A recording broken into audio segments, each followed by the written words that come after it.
And welcome to alternative coverage of the Premier League clash between Aston Villa versus Manchester United. I'm Russ Vernon, sitting in the presenter's seat. Today we've got our commentators standing by ready for the action a little bit later on during the programme. But before we get to the team news and the action at Villa Park, let's take a look at the earlier games and how the results got on in the matches. Starting off in the Premier League. Manchester City 1, Chelsea 0. Burnley v Leicester, match postponed due to COVID cases and injuries in the Burnley squad. Newcastle United 1, Watford 1. Norwich City 2, Everton 1. Wolverhampton Wanderers 3, Southampton 1. Aston Villa vs Manchester United is an evening kick-off at 5:30, which we're going to bring you. In the Championship, Cardiff City 0, Blackburn Rovers 1. Luton Town 3, Bournemouth 2. Barnsley vs Blackpool postponed due to COVID cases in the Barnsley camp. Derby County 2, Sheffield United 0. Fulham 6, Bristol City 2. Huddersfield Town 1, Swansea City 1. Middlesbrough 2, Reading 1. Millwall 0, Nottingham Forest 1. Peterborough United 1, Coventry City 4. Preston North End 1, Birmingham City 1. Queen's Park Rangers 1, West Bromwich Albion 0. League 1. Accrington Stanley 1, Sunderland 1. AFC Wimbledon 0, Morecambe 0. Bolton Wanderers 2, Ipswich Town 0. Cheltenham Town 1, Charlton Athletic 1. Crewe Alexandra 0, Shrewsbury Town 0. Doncaster Rovers 1, Wigan Athletic 2. Fleetwood Town 1, Rotherham United 0. Gillingham 1, Burton Albion 3. Lincoln City 0, Cambridge United 1. Portsmouth 1, MK Dons 2. Sheffield Wednesday 4, Plymouth Argyle 2. Wycombe Wanderers 2, Oxford United 0. League 2. Newport County 4, Harrogate Town 0. Bradford City 2, Salford City 1. Bristol Rovers 2, Hartlepool United 0. Carlisle United 1, Crawley Town 1. Colchester United 0, Barrow 2. Exeter City 2, Scunthorpe United 0. Mansfield Town 2, Walsall 0. Northampton Town 1, Forest Green Rovers 1. Oldham v Leyton Orient match postponed due to COVID in the Leyton Orient camp. Port Vale 1, Swindon Town 3. Stevenage 3, Sutton United 3. And Tranmere Rovers 2, Rochdale 0. If you're looking for the National League and other results from earlier today, we'll bring you those at half time. Now time to bring the build up to the evening kickoff, which we're going to bring you from. With our commentary team is standing by, Liam Busby and Paul James is standing by to bring you the commentary team and the commentary for that. But let's go slide first to Liam Busby to find out all the important team news. And there's a question for you, Liam. Is Cristiano Ronaldo in the squad today for Manchester United? And also, what about Philippe Coutinho? Does he make his Aston Villa debut along with, and does Luca D make his Aston Villa debut as well? Well, good evening, Russ. Good evening, everyone on the commentary hub as well. So, to answer your question, Russ, no, Cristiano Ronaldo does not feature in the squad at all this evening. He has a spinal problem. He was 50-50 going into the game, but unfortunately, it has gone the other way. So, Ronaldo will not feature against Aston Villa this evening. Philippe Coutinho is on the bench tonight. He is taking the number 3 shirt for Aston Villa. So, you never know. He might get his debut in the claret and blue. And Luca Digne as well is in the starting lineup, comes straight in, replacing Matt Targett in the left-back position. 2 changes, though, for Aston Villa in this starting lineup. Of course, Emi Martinez is the starting goalkeeper. Matty Cash, Ezri Konsa, Tyrone Mings, and Luca Digne round off the defence. With John McGinn suspended, Morgan Sanson does come in alongside Douglas Luiz and Jacob Ramsey. Emi Buendia, Ollie Watkins, and Tyrone Mings finish off the front 3. And there's 3 changes now for Manchester United tonight. Anthony Elanga, the Swede, gets his first Premier League start as Marcus Rashford has had a dead leg in training these past few days, so will not feature. Of course, did feature against Aston Villa in the FA Cup just 5 days ago, but will not feature tonight. David De Gea, Diego Dalot in right back, the two centre-backs of Rafael Varane and Victor Lindelof left and right respectively. Alex Telles comes in for Luke Shaw as well as Scott McTominay, both suspended for tonight's fixture. So Nemanja Matic replaces the midfielder. Fred, who did receive a yellow card in the game against Aston Villa in the FA Cup, does keep his place, however. Like we said, Elanga, Fernandez in the middle playing that number 10 role, and Mason Greenwood on the right-hand side with Edison Cavani up top. It is a 4-2-3-1, but I wouldn't be surprised if that does move to a 4-2-2 throughout the game here. Yes, thank you very much, Liam, for the team news there. We're back to Liam at ready for the game in Villa Park in a few moments time. Before we head to see Paul James's reaction ahead of kick-off, let's just go and find out what happened in the game in Molineux, which we have got our very good friend on the line. Kieran Riley joins us now. And Kieran, very warm welcome to you to the commentary of this evening. And you've been to see Wolves against Southampton today. People have just heard that Wolves have won by 3-1. Just tell us all about the game, Kieran. And we were speaking off air before we went live this evening, and you've said to us off air that Southampton's James Ward-Prowse has scored a what you call goal of the season contender, and probably one worthy to win that competition. Just talk us all about that goal, Kieran, and how you feeling after that Wolves win today, since you're a Wolves fan. Well, so obviously ecstatic that we've won again, which is fantastic. Another 3 points on the board. Bruno's taking us to the Europa League, possibly further. You never know. It was a very, very interesting start to the game. Southampton were all over us from minute one. If we didn't have Jose Sarr in goal today, I think we would have probably conceded 4 or 5 goals this afternoon. But thank God he was there. But that free kick from Scott McTominay is about 35 yards out. Curled it straight. It looked like it was going high, but managed to dip down. It was straight to the top bin. I don't think even the best goalkeepers in the world could have gotten that. Could have saved that free kick. It was absolutely stunning, to the fact that most of us stood up and actually applauded him for it, because it was an absolute screamer. But earlier on in the game, in first half, we had a absolutely massive penalty shout that the ref was adamant that it wasn't. VAR took their time to look at it. The ref even had to go to the screen, and it changed his mind completely. Nice, easy free kick off Ryan Aït-Nouri. If you look at the replays, it does look like he has the ball, but if you watch it carefully, he's not touching it at the time. He's literally wiped out by the Southampton defence. I can't remember which player it was, but penalty coolly taken by Jimenez. Bottom left-hand corner, as slow as you like, because the keeper went the wrong way. Moving on into the second half, another absolutely fantastic goal by our captain nonetheless, Conor Coady. Coady, who has had his England call-up and scored for England as well.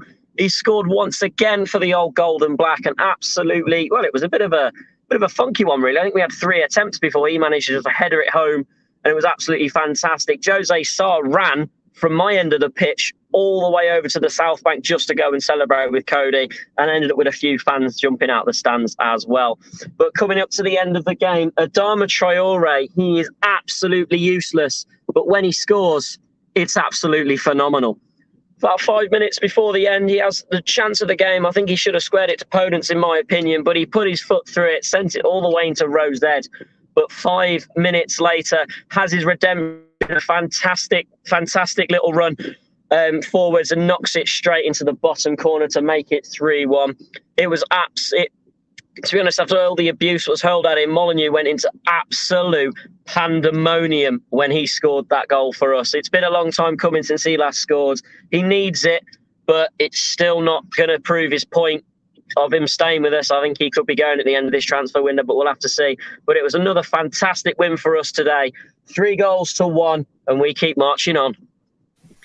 Yes, thank you very much, Kieran. We'll be happy to see you back on the commentary very, very shortly. But thanks for your contribution today, mate. We'll let you get off on your way back from Molineux. Kieran Riley on the way back from Molineux, giving us his thoughts on Wolves against Southampton this evening. Thank you very much there to Kieran. Now let's get back to the match in hand between Aston Villa and Manchester United. Obviously, Manchester United taking up against Aston Villa as the teams are about to emerge from the tunnel any minute now. So we'll get back to Liam in a second. But just a quick one then, Paul, ahead of kick-off today. I see this game going. Obviously, we've seen that there's no Cristiano Ronaldo, Coutinho on the bench for Aston Villa today.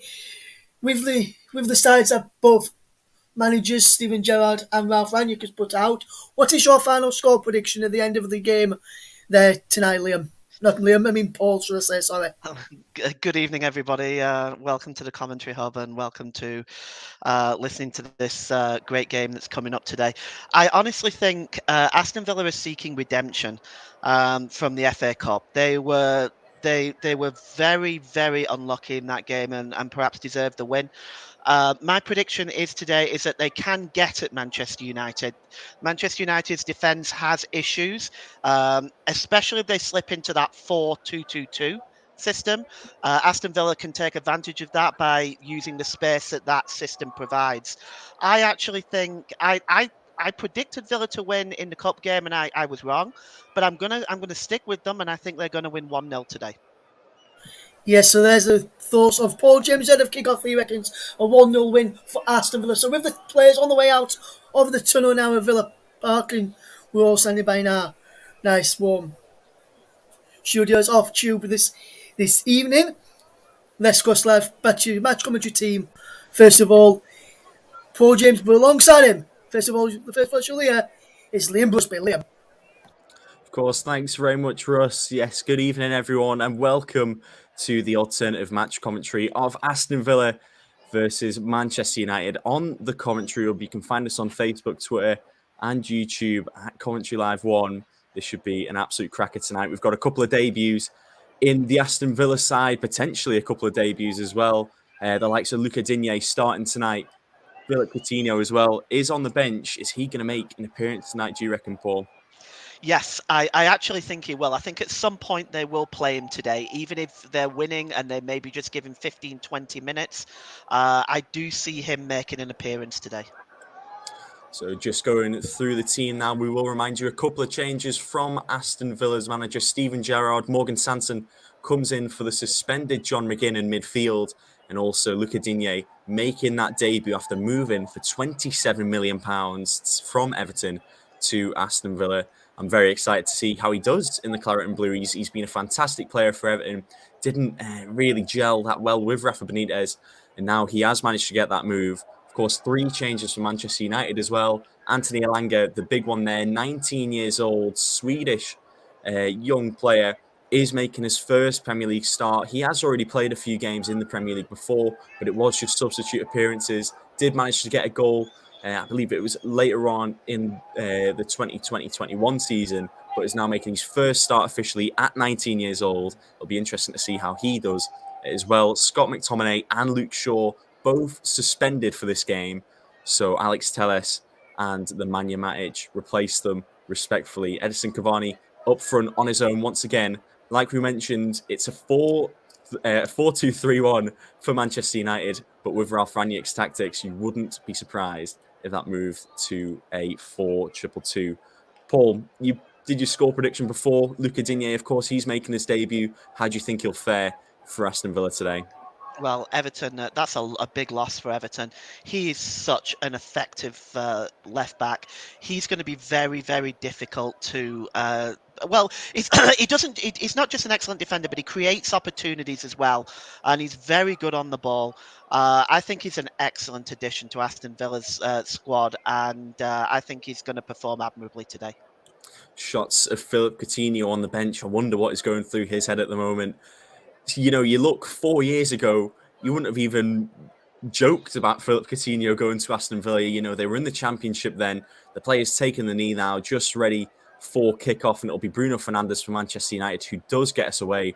That pitch looks absolutely lovely this evening. I love a fantastic game under the lights, and we are underway now. Bruno Fernandes moves it over to Alex Telles, just getting the touches in now. Here's Varane over to Lindelof on the right-hand side. Just holds the ball for a little bit before he takes it over to Dalot. Dalot, who did get a yellow card and runs the ball off the pitch just 14 seconds into the game. Clearly didn't do his stretches early on here, Paul. No, that was interesting. Another interesting fact about today's game, Liam: if Manchester United win today, they will be the first Premier League team to reach 300 away wins in the Premier League. 300 away wins. I think you've got to thank Sir Alex Ferguson for that one, really. But yeah, they've been okay, I guess, without Fergie. It's been a long time now.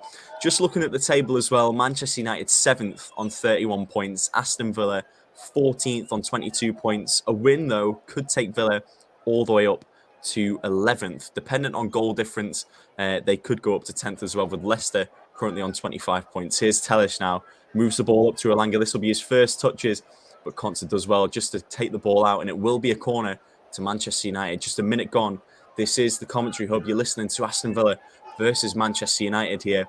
Buendia just moving forward a little bit. It'll be interesting to see who takes the corner here. Luca Digne there marking Edison Cavani. Jacob Ramsey as well, one of the other young players in the lineup for Aston Villa. He's become a bit more of a regular player, and it is Bruno Fernandes on the corner for Manchester United here. Ball gets whipped in and cleared straight away by, that was Luca Digne. So his first touches for Aston Villa, it's clearing the ball out. It's just a nice, safe, sound defensive move there, Paul. Yeah, he's very steady. He's going to be a great addition to that Villa squad. Everton have lost out on him, in my opinion. Yeah, of course. Just, he fell out with Rafa Benitez. You see the stat there, 100 corners taken from Manchester United this season. This is the 101st. No goals whatsoever, and once again cleared away by the Aston Villa defence. It was Matty Cash this time. Changed his nationality from English to Polish last year, so he could get some more international games. It's Teleš on the ball now, throws it over to Matic. Matic, who hasn't been a regular starter in this lineup this season. You just look, and McTominay and Fred they've been quite a frequent pairing in the midfield. You saw Solskjaer would play with 5 at the back and then 2 defensive midfielders. Now with Rangnick playing a 4-2-2, at times it's maybe favoured them a little bit more, Paul. Yeah, I don't have too much issues with the 4-2-2 in the sense that it can be an effective system. I just think it leaves a lot of space, and that space can be exploited very easily. Of course, and the way that Man United play as well, they like to be on the front foot. They like to put a lot of pressure on the opposition players, but that opens a lot of space, like you said, for counter-attacks. I wouldn't be surprised if we saw a fair few counter-attacks in this game. They've struggled at times. They lost against Wolves. More recently, it was that 1-0 defeat. Games against Newcastle United as well, where they were really exposed. They were down for about 70 minutes in that game as well. As we just see Varane just making sure they are comfortable on the ball here. Here's Tellis again. Just tries to whip the ball through to Bruno Fernandes, but it's cleared away once again by Aston Villa. Only as far as Lindelof on the halfway line, and it goes over to Dalot now on the right-hand side. Let's see if we can do a little bit better than last time. Over to Fred, into the path of Lindelof. And they are just getting the touches in here, Paul. Just 4 minutes into the game, they just want to make sure that, that they're comfortable on the ball. Yeah, Manchester United particularly started very steady. They're playing very, very well. They're controlling the early parts of this game with the possession. Free kick coming up now. This is a good start by Manchester United. Villa at the moment, I think, just need to settle into the game a little bit. Yeah, so Villa probably had less touches than you can count fingers on your hands, really. Another free kick now for Man United. This is, I believe, the second free kick of this first half, and only 4.5 minutes in here. The referee just giving Danny Ings a talking to there. It'll be interesting to see who was on this free kick. Bruno Fernandes and Alex Telles are both lined up. It's either a right footer or a left footer here. In-swinger or out-swinger, but there's more delays. There's some kerfuffle in the penalty area. And once again, the referee just going over to have a chat to both teams here. Looks like Tyrone Mings might have been involved in that. The Man United as well, doing a little signal towards his neck. Maybe someone's grabbing his neck there. And they're still going at it. You see pushes from Tyrone Mings. And the free kick will come in here. And it's Bruno Fernandes who can have a go. And he does. Oh, and it's been spilt by Emi Martinez. And it's gone in. And that is 1-0 to Manchester United. And that is an awful, atrocious goalkeeping error from Emiliano Martinez. and it is 1-0 to Manchester United. Bruno Fernandes, maybe not the best goal that he'll score, but it's still a goal. Martinez clearly not happy with something, maybe a bit of obstruction going on there. It was a pretty well-worked free kick as well. Telles just laying it off to him, so he could have a goal. We'll see the replay here. Just not enough pressure on him straight away, and it's just bad goalkeeping, Paul. Oh, it is very bad goalkeeping. I think the Villa defence was a little slow to react as well, but this is really bad. He just doesn't get his body fully behind this. And the shot itself didn't really have any significant power. Yes, it bounced up in front of him, but that is a save that any goalkeeper should make. That is a very, very sloppy error and not something that Villa needed at this time. There goes my prediction, but that is a very, very sloppy goal to concede. Early on, when you're the home team, this is not what you want. Just like the FA Cup game as well, it's an early goal that Aston Villa have conceded. I didn't personally see the Aston Villa against Man United game in the FA Cup just a few days ago, but surely they weren't playing as bad as this in the opening minutes. Once again, first, 5-10 minutes, and a goal has been conceded by Villa here. Only one win in the past 5 games in all competitions for Villa as well. And as it stands, it's looking like it might go against them once again. Just looking at the replay as well, Cavani did stick a leg out, but there was no contact whatsoever. Even a minuscule bit of contact wouldn't have obstructed Emi Martinez's view. It is genuinely just a bad goalkeeping error there, Paul. Yeah, it is. He's going to want that back. That is a very, very bad goalkeeping error. There's no excuse. I used to be a goalkeeper when I was younger, and if I conceded a goal like that, and I did on more than one occasion, but I would always feel like I just want the ground to open up and swallow me up, you know. Just looking now, Villa trying to get the ball just into that final third. Buendia just a little bit too much on the pass there. Camera cuts over to Martinez again, who he does look fuming. We'll have a look at the replay once again. It's about 25 yards out there for Bruno Fernandes, and no appeals for offside, anything like that. The ball has literally just slipped through his fingers, and it's gone in. It's not the way that Aston Villa would have wanted to start this game. They've been on the back foot literally the whole game here, and they've paid the price for it, unfortunately. Too relaxed, I think, is the problem. Man United back with the ball, though. Here is Dalot, who looks maybe to send the ball forward. Just takes it back to Lindelof, though, who has a bit of a heavy touch. Recovers well, though. Over to Telles, who just knocks it over to Bruno Fernandes. Playing a little bit deeper now is Bruno. Over to Matic. Back to Telles. Elanga now playing a nice 1-2 with Telles. Back to Elanga again. And it's well dispossessed by Matty Cash. And Cash will knock it up the field now. And cleared away by Varane. Nice and careful there, Paul. Yeah, I think what's important for Villa now is that they have to settle into this game. They cannot afford to concede again. They now just have to settle into this game. There's going to be a storm now, I think, by Manchester United. So they have to weather that storm, get settled into the game and create some chances themselves. So if you are just joining us, it is 1-0 to Manchester United. A fortunate goal for Bruno Fernandes from about 25 yards out. Just slipped through the fingers of Emi Martinez. You can see Ralph Rangnick on the bench there. Doesn't look too pleased, but I'm sure inside he will be happy that he is winning. A team that hasn't scored many goals under his ruling. Of course, they did have that 3-1 win against Burnley, but apart from that, only 1-goal wins at the moment. So I think they will be looking maybe just to score a few more goals in these next fixtures coming up, as Sanson looking for a foul there, and it was a bit more of a body check on himself, really. As Elanga gets the ball now, a little bit of pressure from Sanson, but well cleared away. Over to Cavani, who is playing very deep now. Fred loses the ball here, and it's a big chance for Aston Villa. Here's Buendia, dispossessed, though. He tried to make the pass over to Danny Ings, but there was too many Man United defenders there. Back over to, well, no one there from, I believe that was Douglas Luiz there. Yeah, Douglas Luiz tried to play a forward ball, but just no one was there. Who's that on the floor there? Telles, Paul, opening 10 minutes. Of course, we have had that goal. Villa maybe just trying to get back into it a little bit. Yeah, they're going to be wanting to do that, but I think for Villa as well, it's very important now that they switch on. They have to switch on. They can't afford to concede again. I think for Ralph Rangnick, his biggest concern, at least what I've been hearing in the interviews, is that his team have struggled physically against other teams. And I agree with him on that. I think they have struggled physically against other teams, and the Premier League is different than the Bundesliga. It is a far more physical league, and it's played at a faster pace. It is, and I think there are some comparisons between the Bundesliga and the Premier League, but like we have said many times before, the Premier League is the best league in the world, and there's nothing really like it. You see a lot of players, I think, when they come from different leagues internationally, they do struggle to hit the ground running, and it does affect managers as well. As you can see, Ralph Rangnick, like you said, there's a physical disparity there.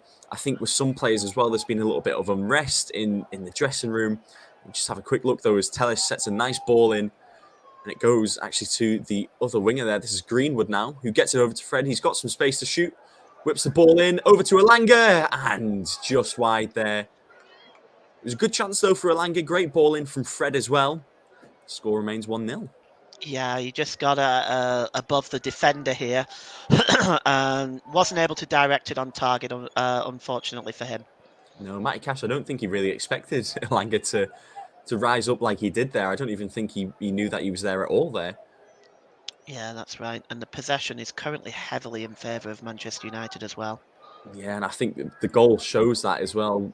The opportunities have been few and far between here, between both teams. Here's Consa now, who is just taking a little bit of time on the ball before he gets it to Mings.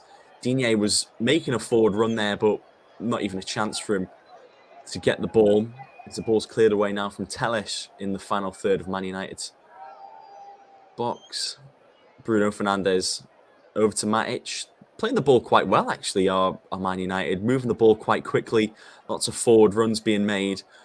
But then you just need that little bit of safety there. Ball goes back to De Gea. Into Fred, who drops deep once again. With this formation, I think with the players that you've got right now, they will be more like holding midfielders rather than players who will play box-to-box, especially the likes of the Nemanja Matic, who is probably going to just stay back. Fred might be able to play a bit more of a box-to-box role, but Matic will just stay back. He's got that defensive cover. Might even to turn into five at the back at one point. It may well do that. At the moment, it looks like they're still on that 4-2-3-1 system, and it seems to be working quite well for them, I'll be honest.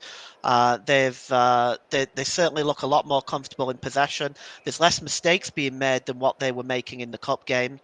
They definitely look a lot more comfortable in this system, but we'll see how it goes as the game goes on. Of course, Man United did play with the 4-2-3-1 in the FA Cup fixture. Still won that one, winning this one at the moment. Just 13 minutes gone here on the commentary hub. It is Man United 1, Aston Villa 0. As Matic just has the ball. He's got time once again before he gives it off to Lindelof. Dalot on the right-hand side. Nice short pass over to Greenwood, who knocks it back to Lindelof. They're 1-0 up here. They are just taking their time on the ball. Greenwood playing in that right-back position. Just momentarily, that is. He is playing as a right wing in this game. Drops deep. Over to Telles. Now to Bruno Fernandes, who plays a long ball forward, hoping to find Greenwood. Dalot that was.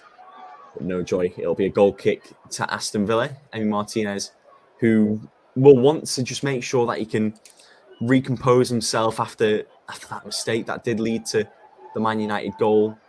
Just wants to get a good kick out here. Yeah, he has to put that at the back of his mind now. He can't let that play on his mind. He has to just put it to the back of his mind now. It's happened. It's done. He wants to now just see if he can redeem that error and play a solid game from here to the end. Of course, it's going to be a throw into Aston Villa now. Luca Digne just moving a little bit further up the pitch. He is considered more like a left wing back rather than a full back. He prefers making them forward runs. He's got a good left foot on him. Great at set pieces as well. Just knocks the ball back to Tyrone Mings, that is, who has been featured quite heavily in the past couple of seasons since he did originally move on loan from Bournemouth. Whilst Aston Villa were in the Championship, helped them go up via the playoffs that season. He's been there ever since, but misplaces that pass, and that's going to be a throw-in to Manchester United. Once again, a little bit wasteful in possession here, Paul. Yeah, they don't look very well settled at all. Manchester United are well in control of this game right now, and Steven Gerrard just flashed up there. He's got a very concerned look on his face right now. I wonder whether we may see some changes as the first half rolls on. Yeah, I wouldn't be surprised. Surely at halftime, you've got to be looking at your bench. They have got a few options on there, of course. Philip Coutinho, I think that's the big one there. Like you said earlier, no matter what the scoreline is, he has got to feature this game. He's a bright little spark who has joined. I had a little bit of an argument with my mate about this. I didn't really think that you would join just because of Steven Gerrard's pulling power, but he has been quite open in saying that Steven Gerrard was the player who, or the man who really got him to move to this club. It is just a loan move. They're paying a pretty hefty wage for him. I believe it's 65% of what Barcelona were paying him, so it equates to about 270 grand each week, which is a lot of money for a loanee, but you never know, he might hit the ground running here. Here is Lindelof. I think just going back on his salary there, Liam, Barcelona pay the highest salary in Europe by quite far, and it's landed them in some financial difficulty. But Coutinho is very much capable of changing a game. Without a doubt, he likes the game to come to him, and he'll play with the ball at his feet. Some of the goals that he scored, really good, long-range goals. Here's Mings now. Once again, just on that left-hand side, he did actually play as a left-back earlier on in his career. Has moulded more into a centre-back now, thanks to the likes of Eddie Howe and his time at Aston Villa. Here he is again, Mings. Over to Ramsey, getting his first touches in the game, it seems. Over to Digne. He can run with the ball a little bit. Moves it on to Buendia, but loses the ball, does Buendia. And then Watkins just pressurising De Gea a little bit. Forward. Kick, Conte gets it away. Once again, Buendia, a little bit of a challenge there from Matic, and I think Matic has actually come out second best there. More pressure from Aston Villa, however. They want to make sure that they can get an equaliser, maybe before half-time, even earlier than that, would be better for them. Man United just moving the ball around really well, though. Here's Telles over to Bruno Fernandes, who's playing more like a centre midfielder this time, just while Fred drops back a little bit. Telles, again, getting the most touches, it seems, out of any player. Over to Elanga. Now Fred back to Telles. Ball whipped in by Telles. And Greenwood's got a chance as well. It's a great save by Martinez, and that's what he needs to build his confidence back up. It is going to be a corner to Manchester United, but definitely save what would have been his second Manchester United goal there, Paul. Yeah, absolutely. What a super save. He gets himself down right in front of Greenwood there and forces him to strike there, giving little time, and makes an excellent block. Yeah, great block there by Martinez. It is going to be another Manchester United corner. But Cavani is actually still down here. I didn't know if they were actually going to get ready to take the corner there, but he's holding, looks like just the ankle there. He's clearly in some discomfort. He is getting some treatment now. If you are just joining in, it is Aston Villa 0, Manchester United 1. We are 18 minutes and 45 seconds into the first half. On the commentary up here, the home of alternative commentary, Martinez, of course, making that big blunder for Bruno Fernandes' first goal. It was a shot that didn't have a lot of power on it, but it just managed to creep in. Complaints of obstruction by the Argentine goalkeeper, but nothing comes from it, and it is still 1-0 to Manchester United. 19 minutes gone now.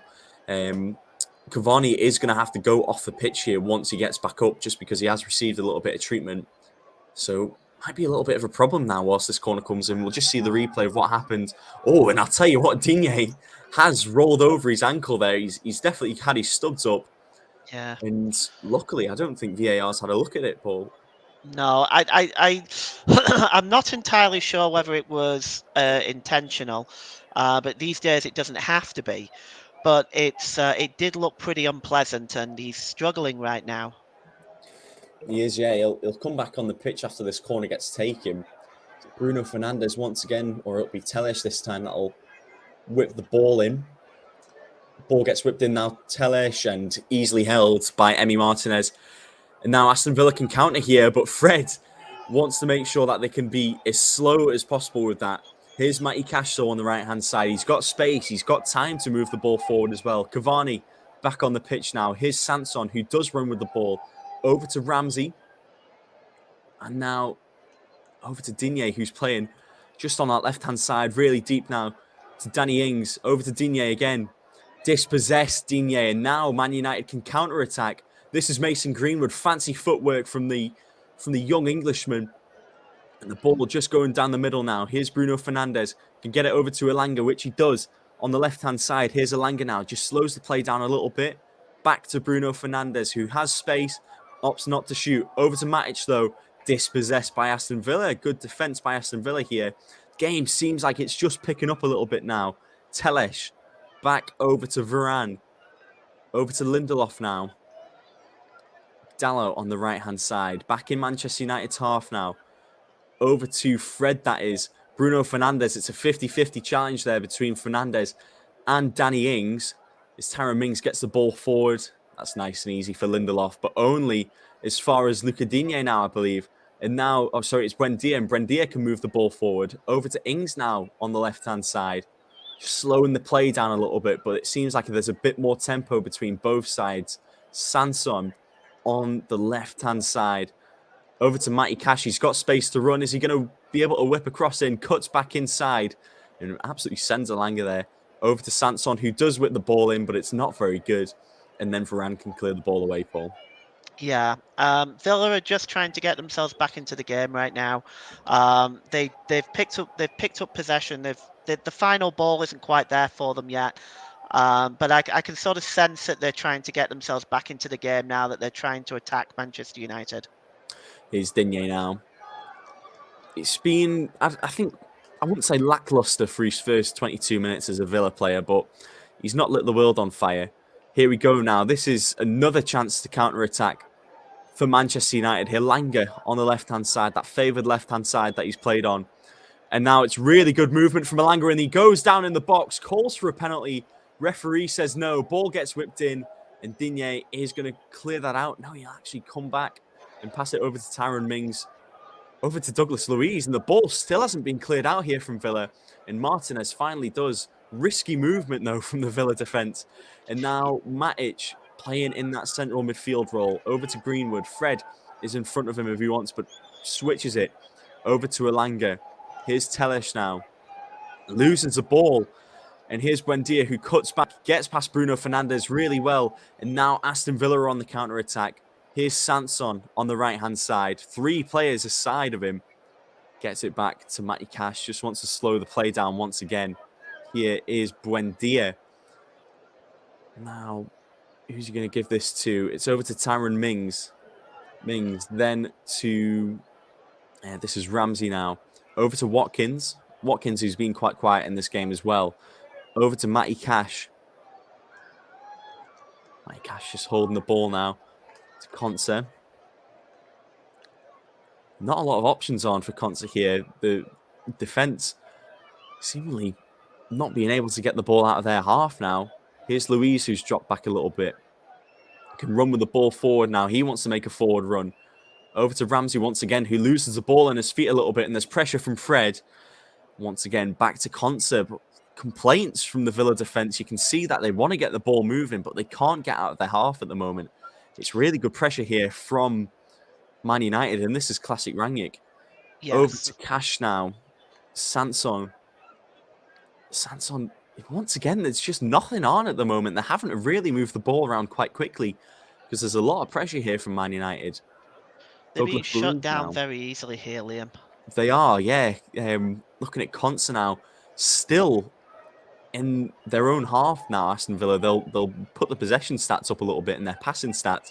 And now they're going to try a forward run. Here's Cash just on the right-hand side. But once again, nothing on for Cash or any of the Aston Villa players. They're having to just keep the ball. At least they can find their footing now. But a really good ball forward from Mings. Over to Watkins. Into Digne. And dispossessed. And here we go now. It's a free kick to Manchester United. And I think Villa might have actually needed that just so they could have stopped the game and took some momentum out for Man United. Paul, it was an interesting minute and a half there where Villa just couldn't get through at all. No, it's absolutely. I would call this excellent defensive play. My opinion of defensive play is anytime you don't have possession of the ball, you're defending. You are trying to shut down the plan of attack from the opposing team, and that's what Manchester United did so well there. There was no way through for Villa there. Not a chance Villa were going to get through there. Here's Telesh on the left-hand side. Elanga moving into the striker's role just while Bruno's on the left. Back to Varane. Varane over to Lindelof. And Dallo moving the ball really well here at Man United. Once again, see Buendia dispossessed. They are trying Villa, but nothing's really coming off for them. Greenwood switches the ball to Telesh.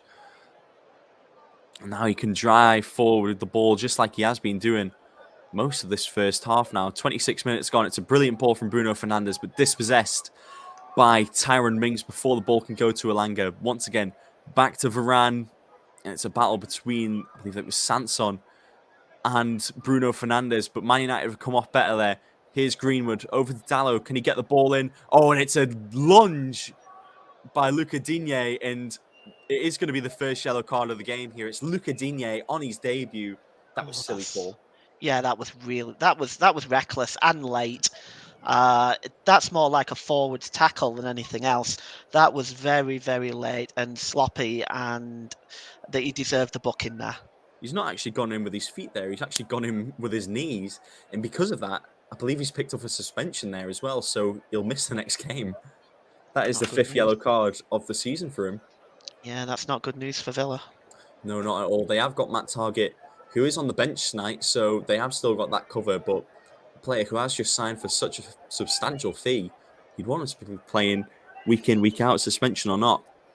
Here is another free kick now for Manchester United. I believe this is free kick number 4 for the Red Devils. Playing in that lovely blue kit now. Is it going to be Telles or Bruno Fernandes on the free kick here? It is Telles who has a go and saved, stinging the gloves of Martinez. It's only gone to Greenwood on the edge of the box, who shoots wide. It was a good effort from Greenwood, the young lad, but just too far wide. And a goal kick taken straight away there by Martinez. It was an interesting chance there from Telles. He went for it, surely, Paul. Yeah, he did. And those aren't always easy to save for a goalkeeper. So I think Martinez there just made what looks like a comfortable save. Sometimes when they're whipped in like that, are not quite so easy to save. So I think give Martinez a little bit of credit there. It was a smart save. Yes, fair play to him. He made a couple of decent saves in Aston Villa's game against Manchester United in the FA Cup, and now he's made a couple of decent saves in this game. But unfortunately, it was just a big error that has led to the goal. If not, then surely it's going to be 0-0 with the way that he's playing. The error was poor.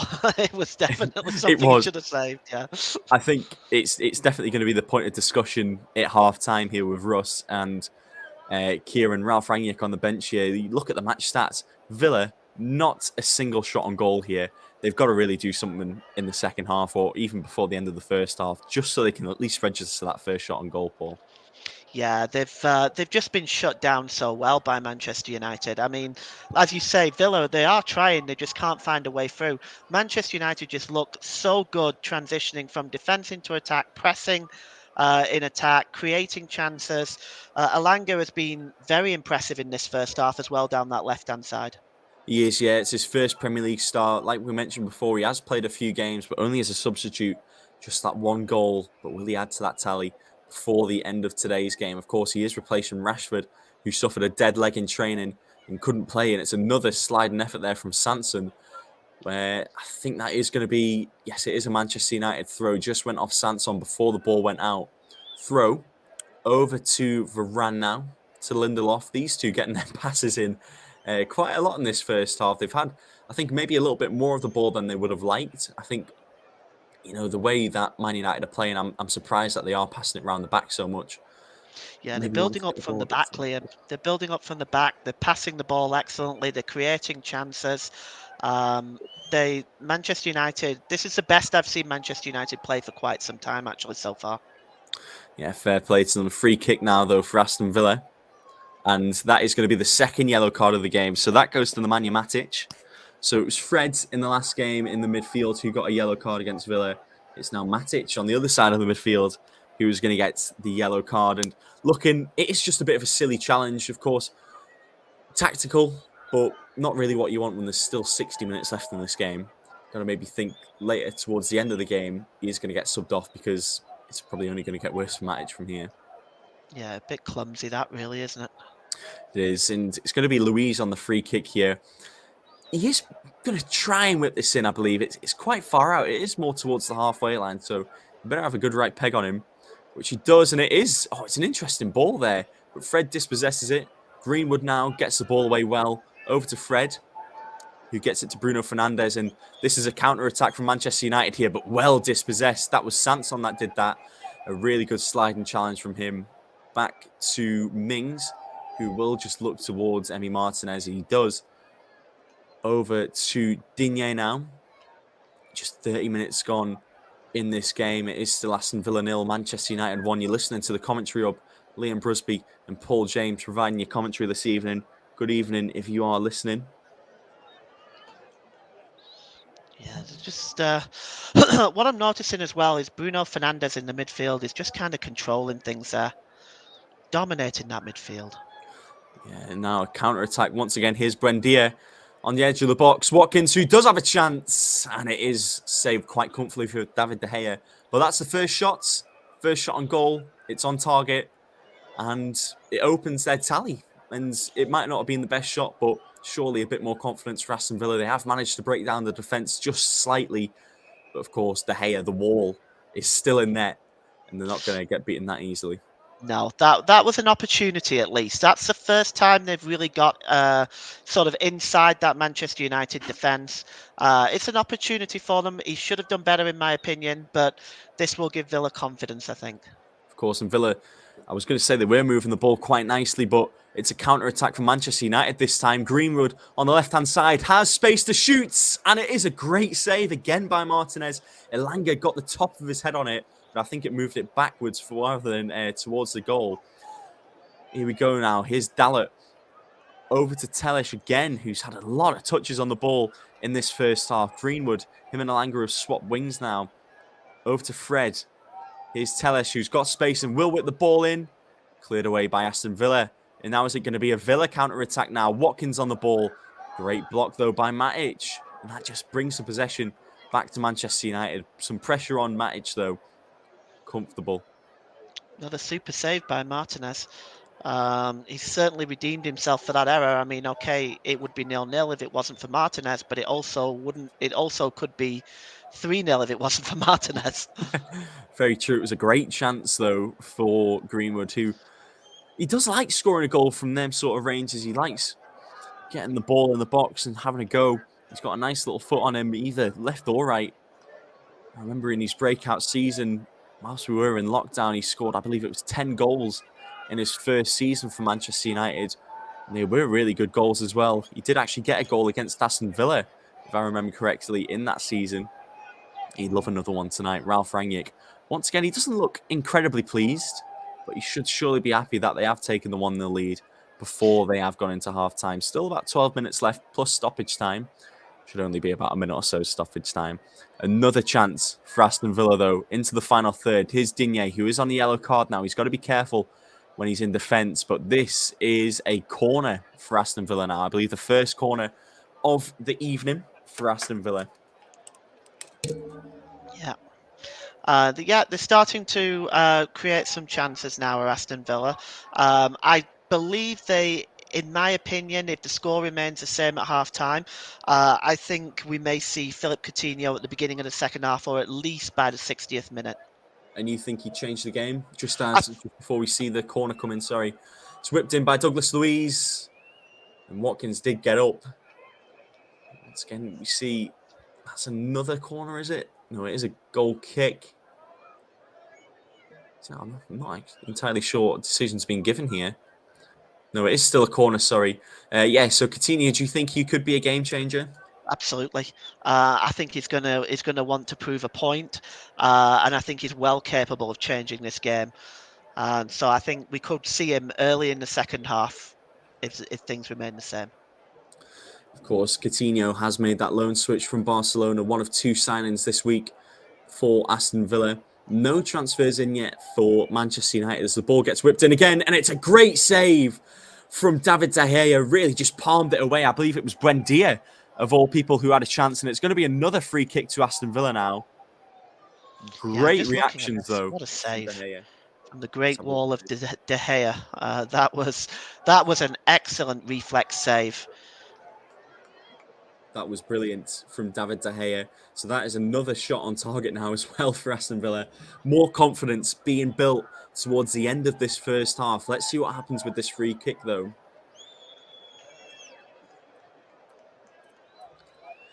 It's going to be Digne. It's going to be an in-swinger for this one. You saw Douglas Luiz with the right foot try to swing it in and do something. Sorry, it's going to be an outswinger here from Luca Digne, and it's a nice ball in, cleared away by Lindelof, however. Only as far as Ramsey. Ball brought back in. Mings does just get a head on it. I think Telles had a touch as well.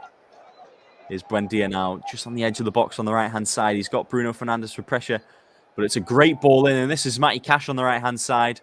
Ball is whipped in. Only as far as Fred, who gets the ball away. Over to Digne again. Now to Buendia. It's a big few minutes here for Aston Villa, really shifting the momentum. Now, Ramsey. Pressure from Cavani, but cleared away by Elanga. Only as far as Mings, though, on the halfway line, to another chance to just break down Manchester United's defence. Here's Matty Cash on the right-hand side. Over to Konsa. Konsa to Luiz. Luiz now gets the ball. Really, no. Once again, it's great defensive play, like you said before, Paul, by Manchester United, having to switch the play up and go back to Emi Martinez or Aston Villa. This is true, but I will say this for Aston Villa: they're getting a lot of possession right now. This is going to build confidence for them. But the setup that Manchester United have here, it is very difficult for Villa to break through. It is, and a foul by Fred, taken quickly by Buendia now, and this is Sanson on the left-hand side. Ball, is it going to get whipped in by Digne? Yes, it is. Oh, a bit too high for Danny Ings, but it's another chance now, still in the final third. And here's Matty Cash, free, and it's just too much for him. He slides off the pitch, and the ball unfortunately bounces out, and it is going to be a goal kick to Manchester United. They want to get their heads back now. This was a good try. This was an interesting idea by Villa. Cash is going in now on the far side. He's just not able to make it, but it's a nice try. And again, a look at that absolutely sensational save by De Gea. It is great reflexes, like you said. Really had to sort of lift his hands up in a nice little sort of protection motion. Gets the ball away and then nicely cleared as quick as you could by Manchester United. But once again, Sanson, Aston Villa have lost the ball. Manchester United have lost the ball. 38 minutes gone. Pressure from Aston Villa for Man United. The score is still Aston Villa 0, Manchester United 1. But could it be 1-1 before the end of the first half?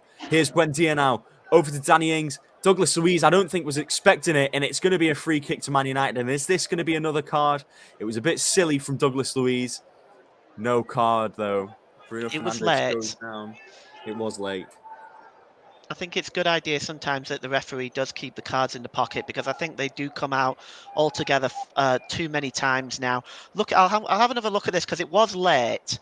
Actually, I don't know how much contact he makes with him there. I think it's just with the top of his leg. A player like Bruno Fernandes, when he feels contact, he is going to go down, no matter where you are on the pitch. Edge of the box, same old story. It's another throw-in, though, to Aston Villa. It's going to be taken by Digne this time. I think Digne is going to turn into that set-piece taker for Aston Villa now. You know, he has free kick goals to his name at Everton. I think he actually scored a free kick against Aston Villa when he played against them just a couple of seasons ago. Here's Sanson over to Douglas Luiz. Digne. Ramsey loses the ball now. And once again, Man United can counter-attack. Here's Greenwood over to Cavani. Back to Greenwood. Over to Elanga now, who hasn't seen the ball for a few minutes, but gets it back there. Telles And just before it goes to Tellis, there is a foul by Matty Cash on Anthony Elanga. He's been a presence, hasn't he, Elanga, in this first half? He's been dangerous. It's been very impressive. Down that left-hand side, he's caused Villa some aggravation. That went right through the back of him. That, in my opinion, would be worthy of a yellow card. I think, like you said, the referee maybe just trying to keep his cards in his pocket after giving a couple out in quick succession earlier in the first half. 40 minutes gone now. Still Aston Villa 0, Manchester United 1. It's been an interesting game here. Real end-to-end stuff at times. You are listening to the commentary hub. Once again, good evening. Liam Brusby and Paul James providing commentary for Aston Villa against Manchester United this evening. Here's Dalot over to Greenwood.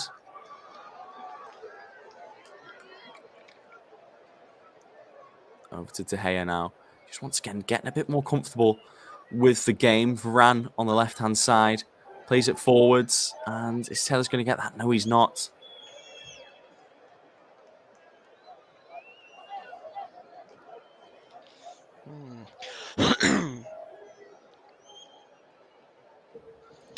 So once again, Konsa down. And it's another foul in this game. It's getting a bit feistier as well as the momentum shifting.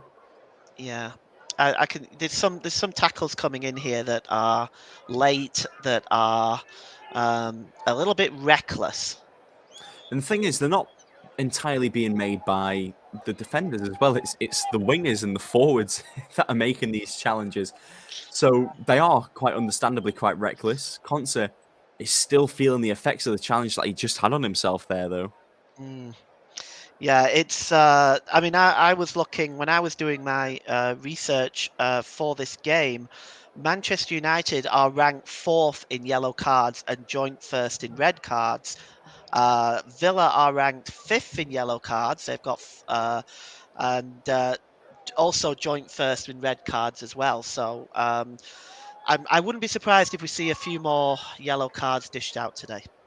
Of course, I think that's something that especially Ralph Rangnick would want to change in his time here, you know, under Solskjaer, maybe a bit reckless.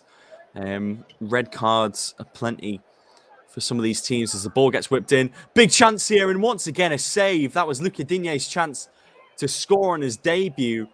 Great reaction save from David De Gea. 42 minutes gone. First half isn't dying down just yet here, Paul. No, that was a super save, wasn't it? Digne got on the end of it, got the shot away, and great save with his feet for David De Gea. I've come to this point where I'm calling him the Great Wall of De Gea. The Great Wall of De Gea. He has been really good. I believe that's his 3rd save now that he's made. Over to Watkins, and once again, this first half, it's not dying down whatsoever. Here's Bruno Fernandes. It's fascinating to watch, isn't it? It is very fascinating. You look, and the game would be so much more open, I think, if United weren't leading here. You know, it was literally just one lapse of judgment by Martinez, and the ball's gone in. That's literally it. Apart from that, there's really nothing to separate these two sides. No, it's Villa have come much more into the game since the half-hour mark. In my opinion, in the last 15 minutes or so, they've looked the better side. They have, and I believe it was the same old story with the FA Cup fixture as well. Villa were the better side. They should have probably won the game. Here's Elanga, though, on the left-hand side. He's moved the ball really, really well, but it's, again, a great challenge by Sanson. And Konsa, you saw just at the back of the screen, has gone down once again, and it is the challenge by Elanga that occurred just a few minutes ago that I think he is still feeling the effects of, Paul. Yeah. They'll perhaps, it's coming close to half time now, get the physio to look at him and assess his possibilities for the second half. So he has got some defenders on the bench. You look, Ashley Young, Matt Targett, Kane Kessler, who could make his debut. Courtney House is on there as well. Manchester United on the bench, they've actually named 2 goalkeepers in Tom Heaton and Dean Henderson. So it's clear that they might be struggling with COVID injuries, but game's still going ahead, as you can see. Which I'm glad of, because it's been a very interesting game so far. It has, and, you know, 2 teams that they've played each other quite close in time. It's not something that you usually see, But 5 days separate the two fixtures that they have had here, as we have entered the 45th minute, and there is going to be 3 minutes of additional time. I thought it was going to be just 1 or 2 minutes or so, but I think late injuries late in the first half have extended that time, and I'll assume it'll go a little bit further out than that. You can just see there is a player on the bench just getting himself ready. Well, the head-to-head as well is going against Aston Villa. In the games that have been played, there's 53 games been played between the two sides in the Premier League. Villa only have 4 wins, 2 at home and 2 away. Manchester United have 37 wins, and there's been 12 draws. So in 19 games, Aston Villa have played this season. They've won 7, only drawn 1 game, and lost 11 games. Of course, most of that was under Dean Smith. Steven Gerrard maybe trying to make a little bit more of an impact now that he's here. They have lost 4 of their last 5 games.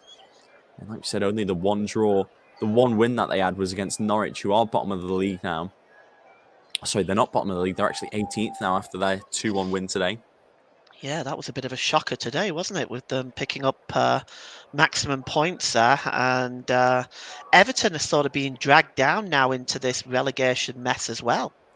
Yeah, I didn't expect that whatsoever. But yeah, they are right down in that little relegation scrap. But I think it's really between 5 or 4 teams in that relegation battle. Everton should be fine. You can see Jadon Sancho on the bench there. Maybe a little bit annoyed that he didn't get picked tonight. Elanga's been good, but when you've got a player of Sancho's pedigree, his quality on the bench as well, you'd be annoyed that you're not getting picked. Yeah, and I think that could be stoking some of the problems at Manchester United. You've got players like Donny van der Beek, Sancho, and they're not being picked. And they've proven themselves to be very, very good quality, world-class players. So I could understand his frustration. Definitely, and 2 minutes of the 3 additional minutes have been played. We would expect a couple of minutes to be added on, though, just because of that little injury stoppage to Ezri Konsa. Now, Lindelof, a little bit of pressure back to Varane, who will just take it back to De Gea. 47.5 minutes played. You are listening to the Commentary Hub live on Twitter, Facebook, and YouTube, as well as Twitch. Be sure to tune in tomorrow as well. We've got commentaries coming for the Sunday games as well. Is Mason Greenwood now looking to make a positive impact just before the end of the first half? Bruno Fernandes over to Fred. He's got an overlapping run from Diego Dalot, which he uses. It's Dalot against Digne, and the ball goes to Elanga, who can have a go, and it just gets blocked. And it'll be a Manchester United corner to potentially see out this first half. Yeah, and again, Elanga's getting involved there. He's been very effective in this first half. Yeah, he has really been effective. Very, very positive forward movements from the young Swede, just 19 years old, making his 5th appearance in the Premier League, but his first ever Premier League start this season, or in his career, rather. Greenwood now on the left-hand side, over to Bruno Fernandes. Ball gets whipped in. Lindelof tried to duck down just to let the ball go through. Over to Matic now. Left-hand side, here's Bruno. Back to De Gea now. I think they are just waiting for that half-time whistle to go. It's about 10 seconds until there would have been 4 additional minutes played. Ball played forward once again. Cleared away by Digne.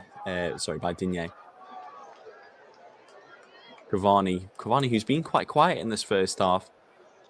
Yeah, he's been kind of shut down a little bit. I think United, their approach to this game, they've done very, very well, but it's not involved in Cavani too much. The game has sort of passed him by a little bit. No, he'll just want to make sure he's in the right place at the right time. Goals against the likes of Newcastle United this season where he was in the right place at the right time. Here's Telles though, and once again, ball dispossessed, throw in. Could this be the last action of the first half? Because we'll be entering the 50th minute here. Surely we'll be seeing a whistle soon. Just looking at the replay, it's a great forward run and not a lot of tracking by the fullback, Matty Cash there. I believe it was actually Konsa who had to move on to that side. Ralph Rangnick, just look on the replay. He wasn't happy with that. Now looking, is it going to be a long throw in? No, it's not.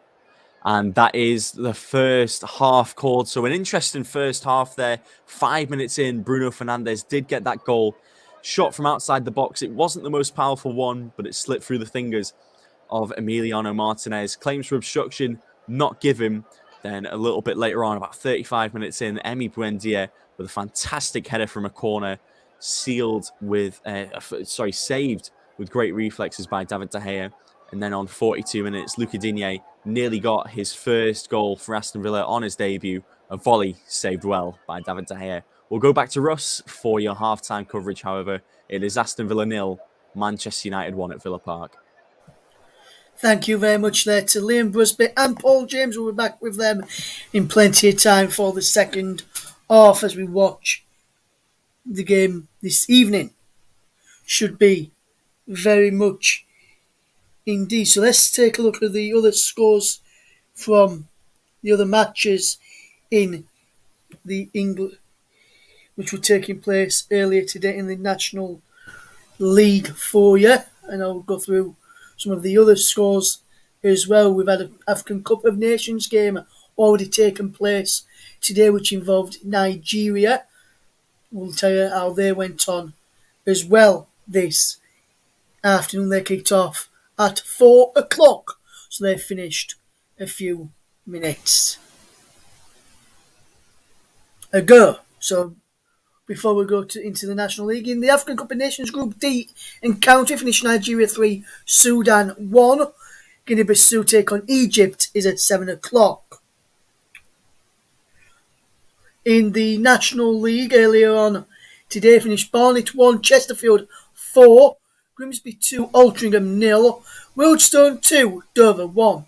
National League North, Blythe Spartans 2, Gloucester City 0, Chester v Brackley postponed due to COVID in one of the camps, not sure which camp it was. Darlington 0, Kidderminster 1, Hereford 0, Gateshead 2, Kettering 3, Curzon Ashton 0, Leamington 0, Fylde 2. In the National League South, we finished Chelmsford City 0, Welling 0, Eastbourne Borough 5, Hungerford Town 2, Hampton Richmond 1, Dorking Wanderers 2, Hemel Hempstead Town 3, Bath City 1, Oxford City 1, Billericay Town 2. Some results in the AF Trophy to tell you about. Guiseley's game away story, which was postponed due to COVID in the Guiseley camp. Aldershot 0, Bromley 2, Alfreton 1, FC Halifax Town 1, FC Halifax Town 1, 3-2 on penalties. Bournemouth 1, Maidstone United 1, Bournemouth win 5-4 on penalties. Dagenham Redbridge 2, Southend United 0, Dartford 1, Weymouth 0, Moorproof Town 4, Boston United 3, Notts County 2, Eastleigh 1, Southport 0, Solihull Moors 3, Spennymoor Town 3, Plymouth Parkway 1, St Albans City 0, Cheshunt 3, Stockport County 3, Lark All Athletic 0, Tunbridge Angels 1, Kings Lynn 1, Tunbridge Angels win 4-3 on penalties. Yeovil 0, Needham Market. Yeovil 1, Needham Market 1, should I say, sorry. With Needham Market winning A7 on penalties. York 1, Slough Town 0. And there's one which kicked off a little bit later this evening, which at 5:30, so same time as our featured match, and it's Wrexham were taking on Folkestone in Visita, and Wrexham lead 1-0 thanks to Poncelli's goal on 30 minutes. There's some games been happening in the Scottish leagues, which we'll quickly just run through for you. In the Scottish Championship, Ayr 0, Morton 2, Dunfermline 1, Hamilton 0, Inverness Caledonian Thistle 2, Queen of the South 2, Raith Rovers 1, Arbroath 2 is a full-time score. Scottish League 1, Adrionians 3, Falkirk 2, Alloa Athletic 1, Queen's Park 1, Cove Rangers 1, Montrose 0, Dumbarton 2, East Fife 0, Peterhead 1, Clyde 1. In the Scottish League 2, and in Athletic 2, Forfar 2, Elgin City 1, Albion 1, Celtic Arts 2, Edinburgh City 2, St House Muir 0, Cowdenbeath 2, and Stranraer 3, Sterling 3 earlier today. Some other matches taking place. I'll give you those, some of the other results later on in the programme. Just before we get ready for the second half, we'll just fetch our co-commentator Paul James back into the action with us this evening. And Paul, from that first half, what was your overall thoughts on the end of that first half? And also, Paul, another question as well, which you can answer directly after this one, is what would you reckon Steven Gerrard would be saying to his players at half time? Well, Manchester United dominated most of that first half, with the exception of the last 15 minutes where I felt Villa was a better team. It's unfortunate for Martinez. He made some excellent saves after that error. What I will say is that Manchester United, the setup that they've got right now, is making it very difficult for Villa to create chances.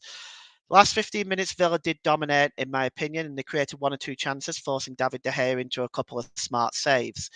As far as what Gerrard would be saying to his players, he's got to look at it and say to them, well, okay, the first half an hour wasn't ours. The last 15 minutes, we started to play a little bit better. And we started to control the game a little bit more. I think he's got to be looking at bringing on Coutinho in the early part of this second half. I don't think he's going to want to wait past perhaps the 55th, 60th minute. Give this man an opportunity to make a difference, because I think Villa are missing that creativity at the moment, that final ball, if you would. Yes, absolutely, Paul. And just looking at it from a Manchester United standpoint now, with the players that they've got on the bench, obviously we mentioned there's no Cristiano Ronaldo for Manchester United earlier on this evening. If we just look at who else is on the bench for Manchester United, which as Liam alluded to in commentary, they've got two sub goalkeepers on the bench in Tom Eaton and Dean Henderson, but they've got Phil Jones, Aaron Maguire, Lingard, Mata, Van der Beek, and Sancho. Liam alluded to it in commentary, and you did a little bit as well.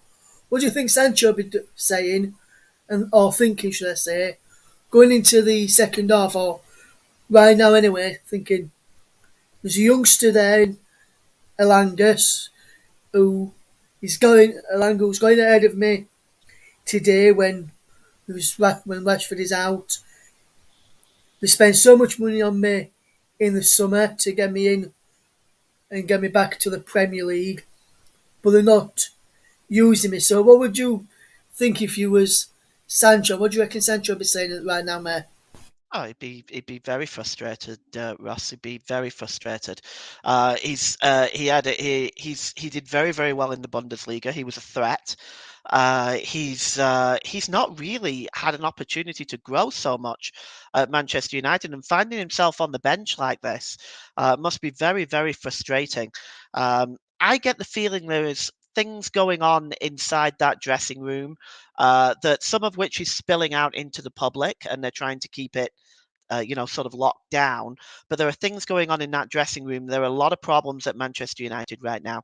But I am very surprised Sancho was not given the start today. But having said that, let's be honest here, Ross. Elanga has had an excellent game so far. He's been a threat down that left hand side. He's been part of that midfield that Bruno Fernandes has well controlled. So, I mean, you have to justify Ralph Rangnick's decision right now. It was a good decision because Elanga is playing so well.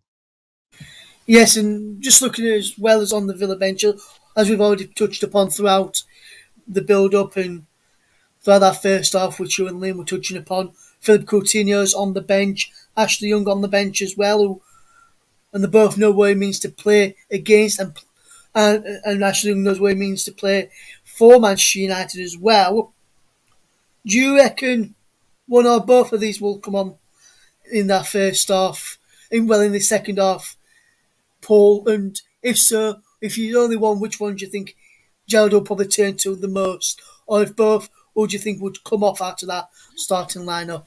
Well, I think Coutinho would be the one to come on, wouldn't he? And he can probably slot into almost any one of the positions in the midfield. What Steven Gerrard might do is pull one of the forwards off and perhaps play Coutinho just behind the remaining front two forwards. Yes, absolutely. And just a quick one, obviously, you mentioned earlier at the start of the programme that you were expecting Aston Villa to win by a goal to nil. Thanks, Ross. Obviously, that is out of the window now, Paul. Yes. So, what is your full-time prediction? Are you still backing Villa to get a positive result in this one, or do you think, judging by their first-half performance, you see Man United getting something out of the game? Oh, Manchester United look just so organised. This is the best I've seen them play for a very long time. If you're asking me now, I would say this is Manchester United's game to lose. Yeah, so what would your overall score prediction be now? Because obviously it can't be 1-0 to Aston Villa, obviously, as you mentioned, pre-game. I think Manchester United could go on to score again. They're certainly creating the chances. I'm gonna say it's so difficult with Coutinho lying on the bench there, Ross, as well. It's he can come on and change the game himself. But I do think the way Manchester United are playing right now, I'm gonna go with 2-0 to Manchester United. Interesting thoughts there. We'll head back to Paul and to Liam very, very shortly for the second half coverage of our half-past-5 game between Manchester United, who are away to Aston Villa and lead by a goal to nil. Bruno Fernandes with that goal. And just a quick one as well, Paul, just as we wait for the second half to get underway and the teams to emerge back out. When I'm looking at the free kick again, which I've seen a couple of times during the game, during the half time interval, I was looking at that, and from a positional point and a positional standpoint, in my opinion, it looked as though when Bruno Fernandes struck that free kick when he was set in line with Alex Telles, that Telles ran over the ball, didn't actually touch the ball. Fernandes then run in and took the shot. It looked as though Fernandes played the ball along to the side without Telles actually touching the ball first. I'm not sure if that's what you felt, but I've looked at it two or three times, looked at different angles that they've shown, and it still looks as though that Telles didn't get a touch to the ball there for me, Paul. I'm not sure what you think to that one, maybe just before the second half starts. It's an interesting thought. I don't honestly, I don't know on that one, Russ. I think I think I've seen it a couple of times. It looked okay to me, but I mean, I don't dispute what you're saying. You're probably right, Russ. If you've looked at that, then it may be okay. But I honestly wasn't looking at that part of it when I saw the free kick. I wasn't looking at that part of it, whether he actually touched it or not. So that's an interesting point, Russ. Actually, Yes, it is. Absolutely. I'm just looking at Liam McKenzie. Tellers did get touched to it, but I'm still not 100% sure. I'll have to see it again a little bit later on as the players getting ready to come back out. At the moment, Ezri Konza is out there just doing a bit of running with the ball, trying to run off the injury. Connie House, who Liam mentioned it amongst those on the Villa bench, looks like he may be coming on if the Villa defender Konza can't continue. Looks like that may be a change having to be made very, very shortly for Aston Villa. Will be getting ready to go back to the boys ready for the second half. Just getting a few. Just want to say hi to JB, who's been tuned in this evening. Hopefully you're doing okay, JB. Thank you very much for tuning in this afternoon, and Very good to have you on board, JB, as always, as listening when you're not involved. And with the second half about to get underway very, very shortly, let's land back over to your match commentary team. First, alongside him is Paul James, but first is Liam Busby. Thanks very much, Russ. Yes, welcome back. 15 minutes of reflection, 15 minutes of anger, 15 minutes of celebration, maybe, for these two sides. I saw Courtney House there just having a little bit of a run on. He has potentially replaced Ezri Konsa, who did have a little bit of a knock in the first half there. We'll get confirmation of that pretty soon once the second half begins. Apart from that, yeah, I do believe it is Courtney House who's coming on. Apart from that, no other changes that we can see. So Coutinho is going to have to wait a little bit longer for his debut, Paul. Yeah, but I don't see him. I mean, if the score stays the same, I don't see it going much past 60 minutes before that change is made.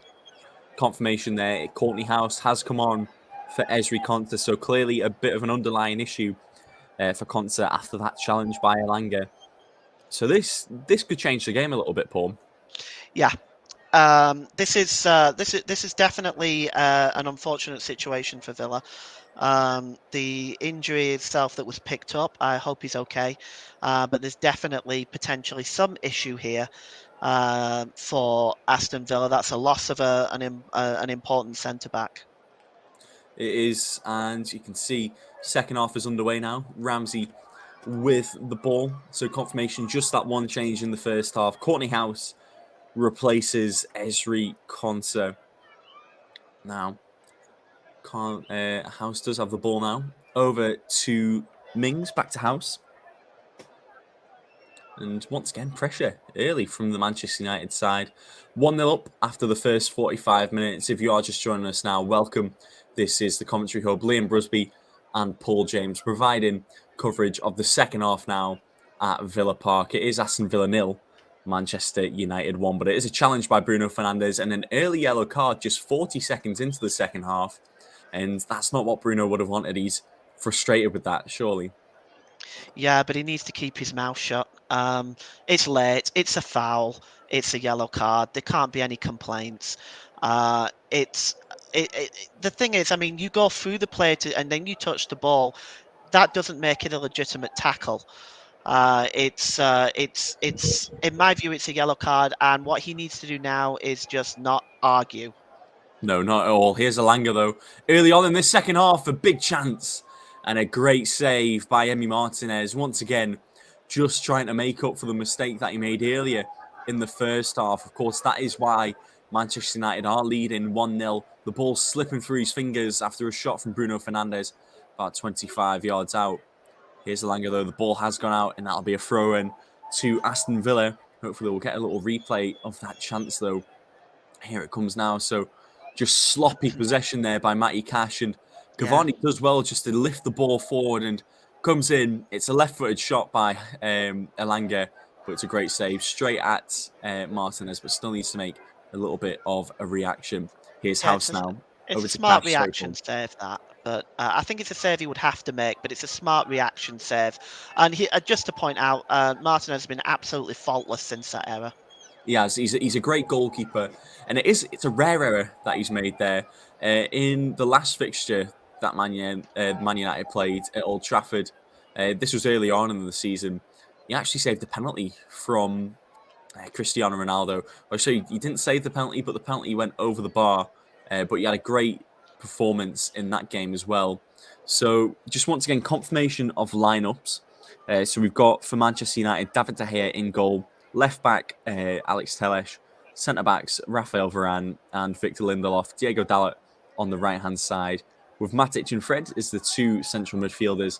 Anthony Elanga making his first Premier League start for the Red Devils. Fernandes in the middle of the goal scorer with Mason Greenwood on the right-hand side. Edison Cavani is up front tonight for Manchester United. In the Aston Villa lineup, we have Emilio Martinez, Matty Cash on the right-hand side with Ezri Konsa being replaced by Courtney House now, as well as Tyrone Mings in the two centre-back positions.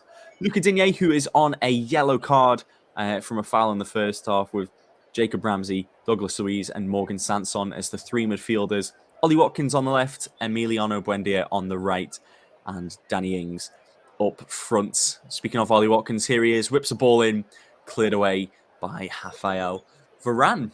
Only as far as Cavani on the edge of the box, who once again tries to clear it away, but it's Tyrone Mings, and Digne gets a lovely little touch on the ball and just flicks it up to Watkins, who doesn't have a lot of options, but does manage to find, that's Ramsey there. Over to Buendia. Here's Ramsey again, and a big chance, and a great save once again, getting down low. Was David De Gea, and the ball cleared away, but that was another chance to score, and it seems like Aston Villa have started the second half better than Manchester United here, Paul. Yeah, that was an excellent move. And again, another fine save by David De Gea. And this is three extremely important saves he's made right now. And Villa have started this second half very, very well. Yes, and once again, another chance there for Matty Cash this time. And it does go for a throw-in to Aston Villa. Lindelof just had to clear the ball away as quick as he could. Here's Buendia now. Can he get the ball in with his left foot? No, he can't. Back to Douglas Luiz. Over to Mings. It was a great move by Jacob Ramsey, though, into the path of Ollie Watkins. Back to Ramsey now, who was a bit quiet in the first half, but he's definitely made his presence known in the second and opening few minutes. Dispossessed the ball from Aston Villa, and it's a counter-attack for Manchester United now. Here's Mason Greenwood against Tyrone Mings. It's a big battle here between the two of them. A good ball into Fred, but can't get the ball. And Emiliano Martinez will take it and move forward for Aston Villa. 50 minutes gone. It is still Aston Villa 0, Manchester United 1, but it's been a feisty opening few minutes in the second half, Paul. Oh, it's been very easy on the eyes to watch. Villa starting to create chances now in the second half. They've realised that they can get at this Manchester United defence, and they're building confidence. Let's see if they can take some of these chances. Really are, and here's another chance now. Here's Buendia, just at the centre circle.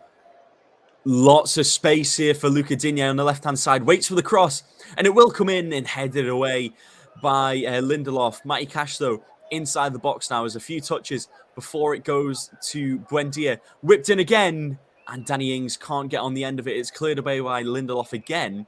Is it going to go out for a corner? No, it's not. Digne putting the pressure on. Over to the edge of the box where Matic can get the ball away, but only as far is Sanson now, who's had a good opening second half. Ball whipped in. Digne. Sorry, that Danny Ings can't get it. Watkins. Oh, well, Bruno Fernandes has gone down there like he's been fouled and really nothing there. And what is going on? Oh, he's just swung out at someone there. Yeah, he has. And I think we might get a bit of a replay to this. It looked like Watkins was maybe just trying to get Fernandes up and he's kicked out. And there was a foul on the other side of the pitch as well. I believe it was Greenwood who went down, but a weird few seconds there. We're going to see it on the replay. So I'll tell you what, Fernandes has had a little foot to the ankle there, and Watkins, I think, actually goes to just apologise to him, and he's kicked out. He has to be careful, Fernandes. He's been booked. He has been booked, yeah. So I hope that they do take a look at that, because it was a bit silly from Bruno. We'll just see it again, the chance for Jacob Ramsey. It's a fantastic effort. De Gea has to get low and react well once again. That is one of the things that he's better at, his reactions. He's been in super form this season, it has to be said. United would not be anywhere near the position that they are now if it wasn't for him. Yes, and he's had his problems in the past, in the last few seasons, but you can see the stat there. He has made the most saves in the Premier League this season with 71, just best in Fabianski and Jose Starr for Wolves and West Ham respectively.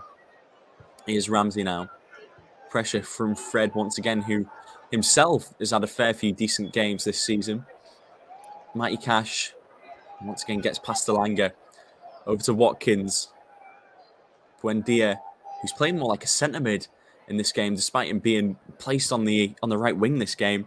It's going to be another throw into Aston Villa. You can just hear the crowd getting into it a little bit more now. Cash taking the throw in. Over to Buendia, and Buendia just a little bit short on the pass. It does get dispossessed by Fred. And now Manchester United can move forward. Here is Diego Dalot. Over to Greenwood. Overlap and run. He doesn't choose to take it, though. Good challenge by Danny Ings. And the ball goes out for a throw-in. Matic to take. Oh, sorry, it's not Matic. It is going to be Dalot. Shot of Coutinho there. He'll be ready. He'll be ready for his debut. He's got his stretchers in now. He'll be watching this game thinking, he's played against these sides before. He'll know what to do. He'll know how he can change the game.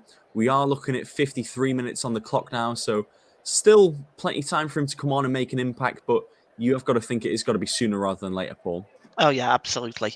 I think the way Villa are playing right now, I honestly think now is the time to bring him on. Villa have got their heads up. They're playing well. They're creating opportunities. This particular type of game is made for him.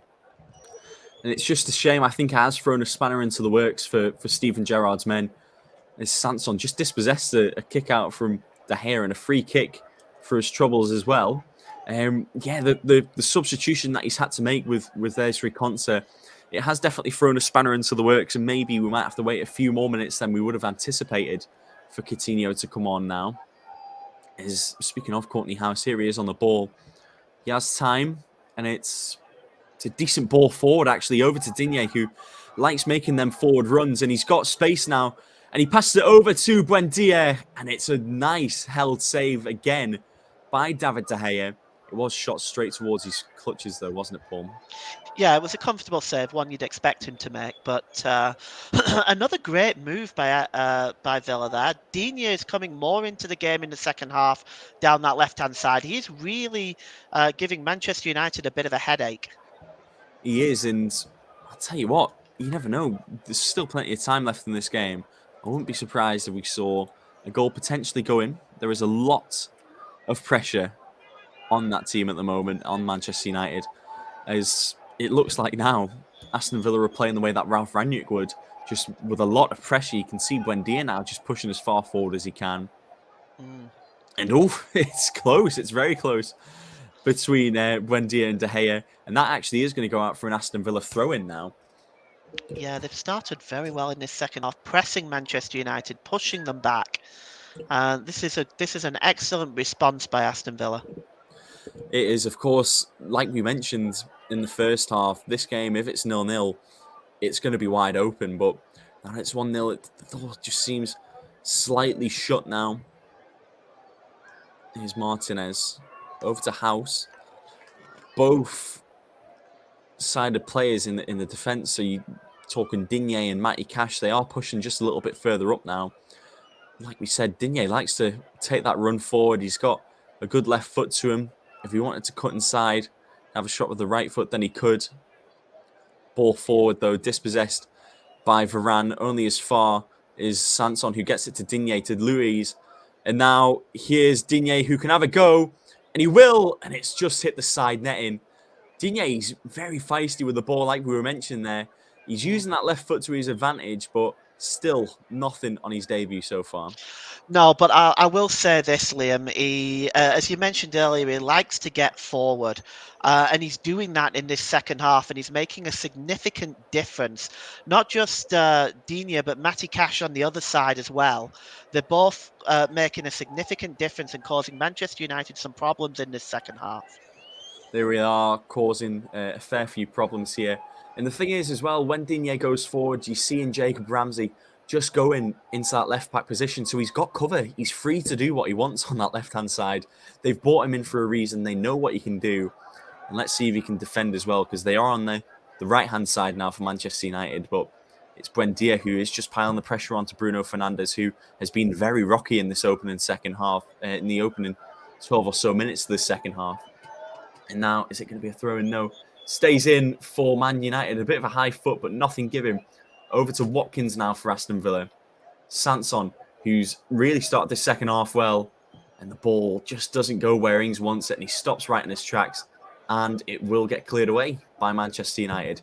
Only as far as Douglas Luiz, though. Still in Manchester United's half. Ball stays in. Over to Watkins, who gets brought down. But Varane gets the ball with it. And it's going to be a Man United counter-attack here now. Here's Fred over to Dalot. He's got a few options here. Mason Greenwood's one of them, who he gets the ball to. An overlap and run from Dalot, but Greenwood doesn't see it. And there's a shot from Greenwood. And it does just go a little bit wide of the mark. But it's an interesting move there for Manchester United. The first positive movement from the Red Devils in the second half, Paul. Yeah, They moved the ball along nicely there. Mason Greenwood has been fairly effective in this game. It's been a bit quiet to start the second half, as the rest of the Manchester United team has as well. But he is a very, very effective player. He's having a wonderful season so far. And I have no doubt he'll be on Gareth Southgate's list for the World Cup in Qatar in November. Definitely. And just seeing that Greenwood shot must have actually taken a bit of a deflection, because it is a corner to Manchester United here. Whipped in by Fernandes, cleared our way by Ollie Watkins, though. And now, is this going to be a forward charge from Aston Villa? No, it's not. Ball comes back in, and Cavani almost had a little chance there, but cleared away by Matty Cash. Touchdown brilliantly by Luca Digne. Oh, and it only goes as far as Elanga, though, who will have a chance to shoot, and he does. And it just goes wide of the post now. Big chances that are going astray here for both sides, I must say. Yeah, and you know what? The more and more I watch Elanga, when he's brought into the game, he's causing panic in that Villa defence. And it was very unfortunate there. Perhaps he should have hit the target, but they're surrounding him. They can't get close to him. He's been a threat for Manchester United this whole game, and I think he's a key here, I think, for Manchester United. They want to try to bring him into the game a little bit more. Of course, and he's playing on that left-hand side, but I think when he has the chances, he's actually in the middle of the park. So if he wanted to play as a striker, maybe he could. Most shots in this match, Mason Greenwood and Anthony Elanga, the two wingers actually, who have been cutting inside a fair bit, both on 4. So it's clear that these two players are making a bit of a difference. Yeah, and he's currently in that attacking midfield role, but he can absolutely probably move forward, and he's very, very. He's probably going to be very flexible, either as a forward or an attacking midfielder. And I think he might need to push it forward because Cavani's getting nothing at the moment. I'm just going to have to stop you there, Paul. Here's Greenwood, who has a chance. Oh, it's just wide of the post there. Once again, that was a better chance than the first one for Greenwood just a few minutes ago. That looked like it was certain it was going in there. Great pass by, it was Fred there. And just a great burst of pace by Greenwood, just wide of the post there, Paul. Yeah, it was difficult for him because the angle was very tight, but the look on his face kind of gave himself an early indication that it might have been going in. I looked at that and I thought, that's going in, and then it just creeped to the wrong side of the post. But it's an excellent effort because it's a tough angle, that. And the game maybe just shifting more towards Manchester United's favour now. We are 61 minutes in. It is still Aston Villa 0. Manchester United 1 is going forward now, or Aston Villa. And it's a great chance now for Villa. Here's Buendia, Digne on that left-hand side like he has been all game now. It's a great ball in, and Matty Cash can't get onto it. Buendia slips and then bundles down. I think that was Cavani. But another counter-attack now as Mings. This is end-to-end football here, Paul. Digne now on the left-hand side. Excellent stuff, Liam. Excellent stuff. It is fantastic. And it's Ramsey now in the middle, taking the ball forward. This is brilliant. And is there going to be a free kick? No, I think they just sort of bundled over the ball there, but he took on about 3 players there, and that'll be called as a free kick as Douglas Luiz takes Fred down. And I think the referee might go to his pocket here for a yellow card as well. Let's see if he does. Yeah, it's kind of a breakout situation, so the referee might look at that as being a professional foul and give him a yellow, but I don't see it given yet. Just with Jacob Ramsey there, he has sort of just bundled into Lindelof there, sorry. And no yellow card whatsoever. So it was a professional foul by Douglas Luiz, but no yellow card. I thought I did see him dipping into his pocket, but apparently not. Here's Lindelof now, over to Varane. Varane now gets it over to Telles, who had a great first half in his own right, did get the assist for the Bruno Fernandes goal.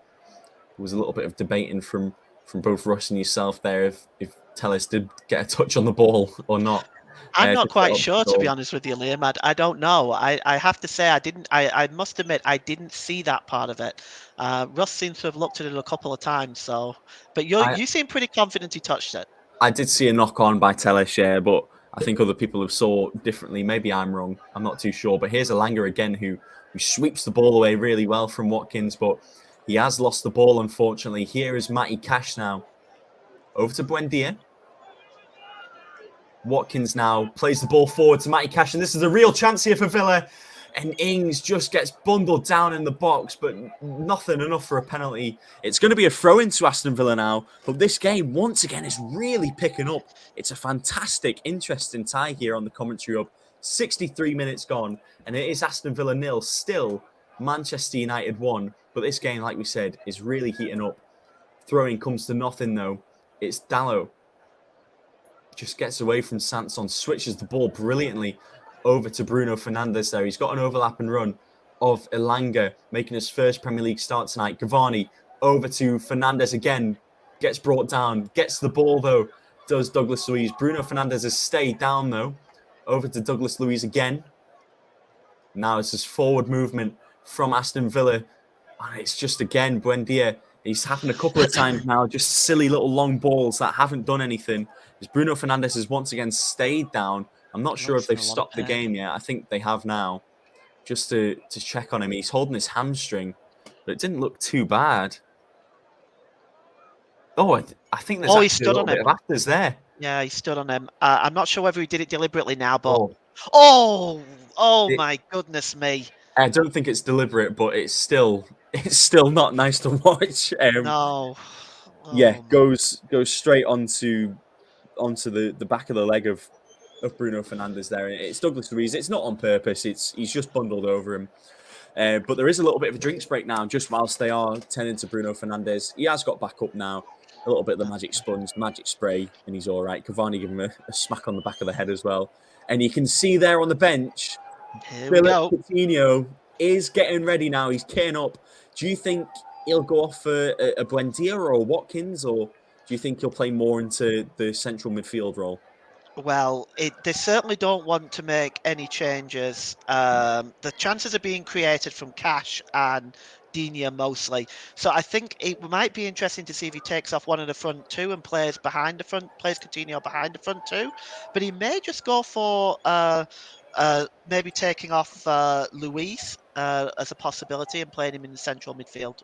Quite possibly. So we just had the ball kicked back over to De Gea. So we're still going to have to wait a few minutes for Coutinho to come on. He is kitting himself up a little bit though, so might still be a little bit of time. Elanga down to Cavani. I think he was expecting that forward run from possibly Fernandes, who's back on the pitch now. Fred pressurising Digne. Green pressurising Digne now. Oh, and it's a bad pass. And is Fred going to dispossess that? Yes, he is. And it's a chance for Bruno Fernandes, and it is into the back of the net. And that is a second goal. It's double trouble for Bruno Fernandes. 2-0 to Manchester United. And what a finish it was. Fred capitalising on a mistake from the midfield. A midfield that has been quite good in this second half. But unfortunately, it has gone Manchester United's way, the second goal. Hasn't put the game to bed yet, though. Still 25 minutes or so left to go. It was Morgan Sanson who had started the second half really well. Has just slipped and I think lost the ball. It's gone to Fred. Fred has passed it over to Bruno Fernandes, and he is absolutely clinical from those positions. It's Aston Villa 0 now, Manchester United 2. Emiliano Martinez couldn't do anything about it. No, there's nothing he could have done about that. The error there in giving the ball away. But Bruno Fernandes has been excellent all game for the most part. He's controlled the midfield, he's created chances, and he's bagged his second goal there as well. Yes, that's his second goal and his 7th goal of the season. Cristiano Ronaldo is the top scorer this season with 14, but Bruno Fernandes just about halfway down from him with 7. And that is actually going to be Morgan Sanson's last chance to make an impact on the game, because he has been subbed off now. So maybe a bit of an unfortunate time for him to get subbed off there. But Coutinho is on. He is making his debut here for Aston Villa. 23 minutes to go plus stoppage time. It's going to be an interesting end to this second half here, Paul, with Coutinho now making his first appearance for Aston Villa. Yes, seeing him come on now, it looks like they're sticking with the 4-3-3. I guess they kind of really have to now that they've conceded that second goal. But it might be interesting to see now what impact Coutinho has on this game. Yes, so Coutinho, he should get his first touch as soon. You see him making a forward run straight away. He's playing, it's almost like he's a number 10 there who gets the ball and once again has the ball, loses it to Fred though. Once again, the game just picking up a little bit more now. Yeah, it's almost it's just a battle of the midfield at the moment as well, isn't it? Really. It really is. It's been a fantastic, interesting game, and both sides I think could have had about 4 goals each. It's just unfortunate the way that the goals have come. 2 slight errors from the Aston Villa players, and it has actually cost them. So, on paper, it doesn't really look like it's a 2-2 game. You just have to look into it and look at the mistakes that were made, and that's where the 2-0 comes from. Yeah, Villa have been a little bit unlucky today because for parts of this game they've dominated. They've created chances with Dina and Matty Cash down the left and the right hand side, and look at the frustration there by Sanson, and I totally understand that. It's always worse being taken off when you've made an error and you don't have the opportunity to get some redemption for that error. No, and here we go again. This is Manchester United on the counter-attack for a 3rd goal potentially. Mings just tries to push Greenwood off the ball. If he went down there, you could have argued that he could have got a penalty. Here is Digne now. Douglas Luiz, who has adopted more of a centre-back role, just whilst Mings is a little bit further up the field. Here's Courtney House now. Over to Danny Ings. Can see Coutinho. He's open. He wants the ball, and he's got the ball here. So is he going to pass it on to Digne? No, he's not. He's going to cut inside. Gets it over to Buendia, who, once again, he's played that long ball forward, and it's not worked. That is the 3rd or 4th time that he's done it now in this game. Yeah, it's giving the ball away there. It's not what Villa need. He didn't need to go down that side at that point, and the ball was sloppy to say the least. Yeah, it was sloppy, and it's just not what you need when you're 2-0 down against a team like Manchester United as well. Yeah, they've looked good today, Manchester United, for the most part. There are times where they've been dominated by Villa, but they really, really have looked very solid today. Fernandes has been outstanding so far. Yeah, he has been fantastic. You look at his form when he first joined Manchester United. I think the arrival of Cristiano Ronaldo has just maybe put a bit of a dampener on that form, but now that he's not playing, he can really come out of his shell again. There's Buendia just playing a ball across the pitch. It's a little bit sloppy again. He's made Cash run for it. Over to Mings though, just at the final third for Aston Villa. Back to House. Over to Cash again. And Cash is. It's been an interesting little battle between Cash and Ilanga this game. There's a long ball forward to Digne gets played. So the 2 of the new debutants are on the pitch now in Digne and Coutinho. It's going to be a corner though for Aston Villa and a chance to maybe just peg one back with 20 minutes to go. Coutinho is going to be on this corner. He's got options as well. The likes of Mings. They do like getting a header on the ball. I don't think the corner's beaten the first man there, and it's going to be a counter-attack from Aston Villa. Douglas Luiz gets brought down, and it's going to be a free kick to Aston Villa. Foul by Greenwood. And it's I'd say about 35, 40 yards out here for Aston Villa. So I wouldn't say it's shooting territory, but definitely a big chance to get the ball in, just try and capitalize and get another goal. Well, it's I think Coutinho is obviously desperate to impress, but I think he just needs to settle down, calm down. This is an opportunity maybe to just sort of dink the ball towards the penalty area, see if they can create a chance. Well, let's see what happens. There's Buendia and Douglas Luiz both under the ball, as well as Digne, I believe. And who is it going to be that takes the free kick now? It is Douglas Luiz who just gets it to the far side of the pitch over to Cash. But there's not a lot of options there for him. He is on the back, but he's done all right with what he's had. Coutinho now, he's got a chance. Oh, and I think that was actually coming off a Man United player there. Another chance again, though, for Watkins. And just wide. It was an interesting ball in there by Mings. Let's have a look, though, and see what Coutinho did there, because I don't think he actually got a shot off. No, it's actually been kicked into the back of De Gea by Matic there. So Yeah. De Gea didn't even. Sorry, that was Coutinho. Didn't even get a shot on there. It was Yeah, literally that just was an excellent Matic piece of stopping it defending, on. actually. Yeah, it was. It was interesting to say the least. But if it doesn't come off, then you're shouting at him all day. But ball up by De Gea now, goes straight out for a throw in. Elanga maybe just pulled up a little bit there. We'll have the man of the match in about 10 minutes' time. So, Paul, get your thinking hat on and have a little think who you believe is the man of the match for this game. Ralf Rangnick has just lost one of his first 7 games as Man United manager. Of course, this is the 7th game. Oh, sorry, this is the 8th game, rather. He lost that game against Wolverhampton Wanderers not so long ago. It was a disappointing fixture for them, a game that they could have really ran away with, but just didn't have the right chances for it. And De Gea now manages to pick the ball up nicely. Still about 15 minutes to go now. You are listening to the commentary hub, providing alternate commentary of Aston Villa taking on Manchester United. The score currently is 2-0 to Manchester United. Goals from Bruno Fernandes. Both times, little mistakes from either a goalkeeper or a midfielder in this case. Here is Ollie Watkins, though, looking to try and bring one back for Aston Villa. Make a game out of it now. Watkins dispossessed by Elanga, and Elanga keeps the ball as well. House now is Cavani did go down there. Over to Buendia, who hasn't been the best player in the second half. Definitely one of his poorer performances in an Aston Villa shirt.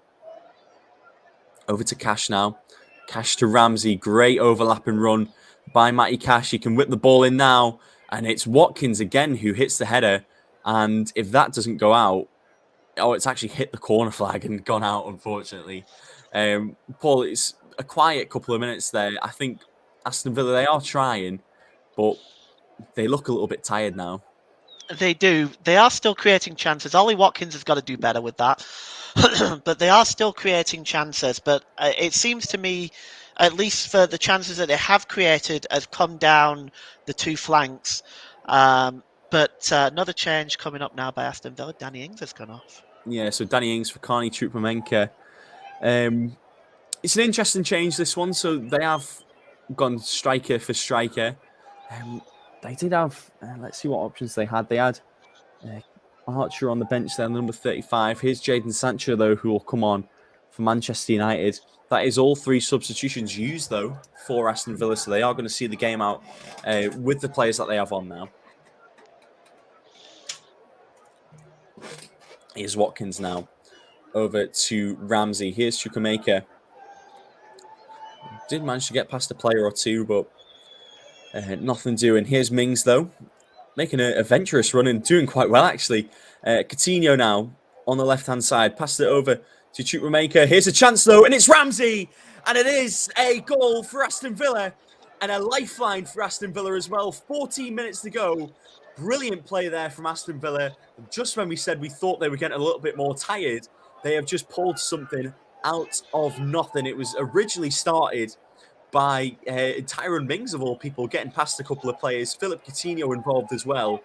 And Chukwuemeka as well, a player who had just come onto the pitch, looking for offside. They all look okay there. Coutinho manages to get it over to Ramsey, and it will be an assist for Coutinho as well. His first assist on his return to the Premier League. Great goal there, Paul. Yes, it created the chance. It was great work as well. It was a wonderful team play. Coutinho will get the assist, but it was a great build-up by Aston Villa, and Ramsey tucks that away and has now made the last 13 minutes of this game very interesting, Liam. Of course. Now, what are Manchester United going to do? Are they going to sit back a little bit, or are they going to want to go for a 3rd goal now? That was Ramsey's 3rd goal of the season as well. So he's been a player who has been quite influential, especially in the second half. He had chances earlier on as well, but nothing doing. Here's Buendia now. Elanga has come off for Sancho. So a move that we thought might have been done before the game even started has finally happened.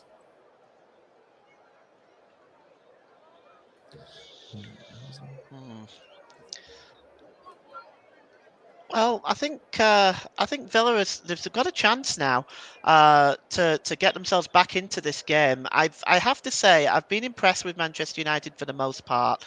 But I think Villa now have a real opportunity to get themselves back into this game.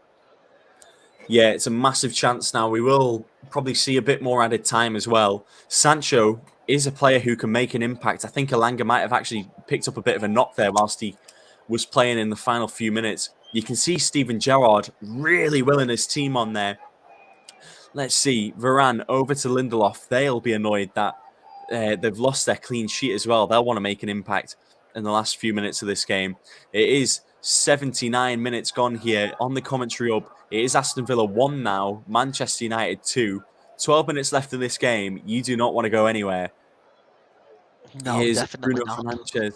Sancho knocks it on really well for Bruno Fernandes. Is it going to be a chance for a third for Manchester United? Not this time. Emi Martinez manages to get the ball away, and he'll want to move this ball as quick as he can now. But he doesn't have many options in far out, so it does go over to Tyrone Mings instead.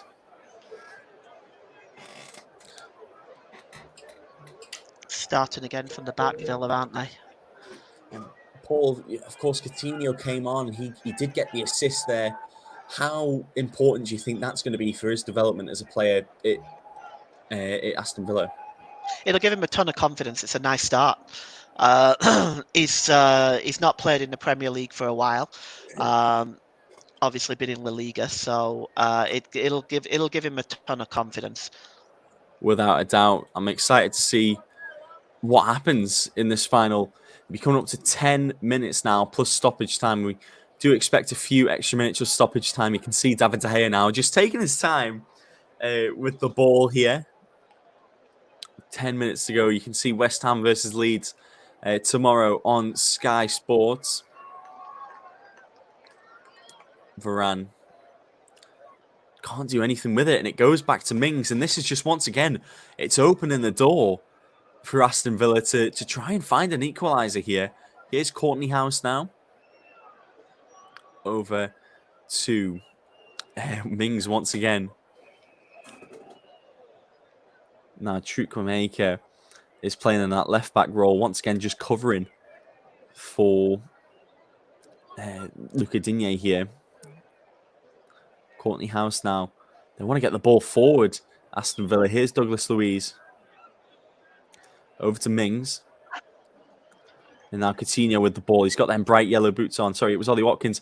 And here's Jacob Ramsey with another chance. And it's Coutinho. And he does get his debut goal. And it is an equaliser for Aston Villa. This game, in the last 10 minutes, has been flipped on its head. Philip Coutinho given an absolute wonder chance for Aston Villa to level this game. And just like the player he was for Liverpool, has taken that chance. And it is now Aston Villa 2, Manchester United 2. What a difference a player makes. What a difference 10 minutes makes. Wow. Paul, your thoughts on that? What an interesting final 10 minutes we're going to have here. Manchester United will be fuming with what's happened here. Oh, well, didn't we say, Liam, that he's fully capable of changing the game when he comes on? Didn't we say that he's well capable of being the difference? And he certainly has been since he's come on. And it's just in the 6-yard box. It's clinical finishing. And it's a fantastic ball as well. I think it was Ramsey who got the assist. So it was originally Coutinho who got the assist for Ramsey's goal. And now Ramsey has returned the favour. Coutinho actually dug his feet into the ground a little bit as well. But that is 2-2 in this game. What an interesting final 10 minutes we're going to have here. Oh, certainly. And you also have to look at the fact that Villa deserve this. They've played very, very well in the second half for the most part, and they've created chances. Yeah, they really have. And like we said in the start of the second half, you look at the stats in this game is absolutely neck and neck. 2-2 here. Literally 8 minutes plus stoppage time. You are listening to the commentary hub. Don't go away. You don't want to miss this one whatsoever. You can hear the fans at Villa Park really in fine voice now after that equaliser. And it was really set up on a plate by Jacob Ramsey as well. It was a fantastic little move from him just to get the ball into the box, into the 6-yard box. And then Coutinho did what he could, just smashed it back into the back of the net. But 7 minutes now, there's still plenty of time for one of these teams to score a goal. Is it going to be Manchester United? Is it going to be Aston Villa? The way the momentum's shifting now, it's looking like it's going to be in the way of Aston Villa. Yeah, they've done very well in the second half as a whole anyway, and they really have got the crowd on this side. The whole 10 making a lot of noise right now. This is a chance for Aston Villa now to go on and get all 3 points here and do the double over Manchester United for the first time in the history of the Premier League. Well, this will be interesting. You can just see there, I think Buendia wanted to try and stop the ball and get a free kick, but he's actually paid the price there. He's had his fingers trod on. Here is Matty Cash now, wants to get the ball forward. Still 6 minutes plus stoppage time to go here. You're listening to the commentary, don't go anywhere. Here's Digne, the ball, just not good enough for him. Man United have a throw-in now. Here's Dalot, who will take the throw-in. Over to, let's see, he's taking his time on this throw-in. It's over to Fernandez, to Cavani now. Dalot keeps the ball alive. Mings. Dispossessed though, and it's over to Bruno Fernandes. Once again, dispossessed for Man United. And then Manchester United get the ball back. Here's Jadon Sancho on the left-hand side. Is he going to be able to catch that ball before it goes out? Yes, he will. Nutmegs Matty Cash for his troubles as well. Dispossessed though by Aston Villa, and Villa can counter-attack now. Here's Digne on the left-hand side. Back over to Martinez, who was looking for a long kick and will do that long kick now. Pressure from Cavani. It'll go out for a Manchester United throw-in now. Ralf Rangnick just catching the ball so Telles can take the throw-in as quick as he can. Over to Varane now, who, they both had a fantastic game, both Varane and Lindelof. And now they'll be absolutely kicking themselves now. 2 defensive lapses. And it's 2-2 now. It's crazy how quick a game can turn on its head. Here's Sancho absolutely. again now.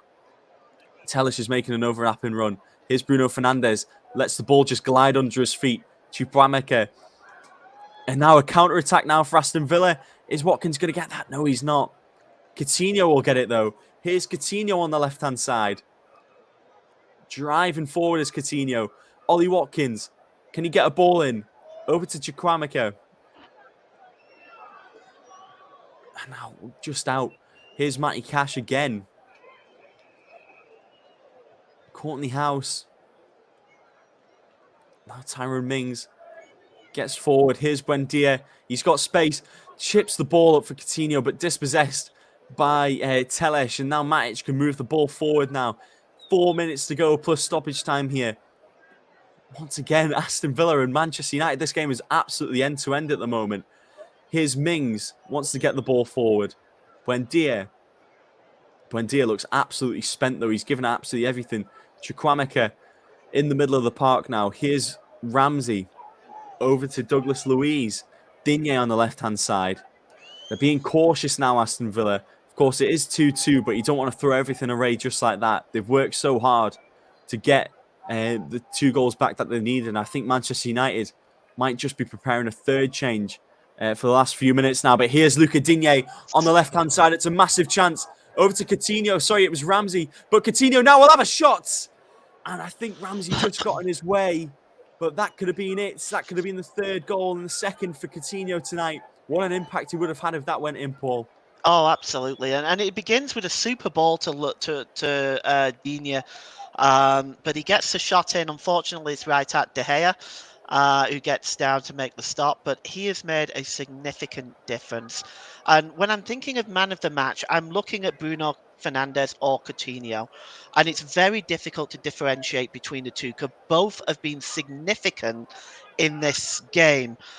But I'm going to give it to Coutinho because his performance has transformed Aston Villa in this game. He's had a real impact, hasn't he? He has, and he's just showing his goal again there. Some sloppy defending by Manchester United there, but it was a good ball. I would say, look at Martinez. I would say, yes, man of the match for me is Philippe Coutinho. Philippe Coutinho, you cannot doubt his influence whatsoever. He's been fantastic ever since he's come on. He's not had actually that many touches when you think about it, but he's just been in the right place at the right time. And here it is, a double change now for Manchester United. Both Donny van der Beek and Jesse Lingard coming on. So Ralf Rangnick does not want to sit back here. It's Mason Greenwood that's going to come off. And it's Bruno Fernandes as well coming off for both these players. It's an interesting change. It is interesting. I mean, really, Bruno Fernandes, in my opinion, has been Manchester United's best player. He has, but I think he's given just all that he can now. I wonder if Ralf Rangnick is just kind of settling for the point at this stage. See, with that being said, he's brought on attacking-minded players. He had defenders on the bench that he could have used. So I think he still wants to go for it here, Paul. It's possible. It's definitely possible. I mean, he'll see this as 2 points dropped. That's for sure. Having a 2-0 lead.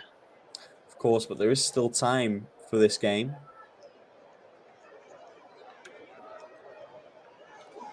Yeah, 2-2, 89 minutes gone now. You're listening to the commentary of Philip Coutinho leveling the game up. Before that, a Jacob Ramsey goal that just shifted the tempo a little bit.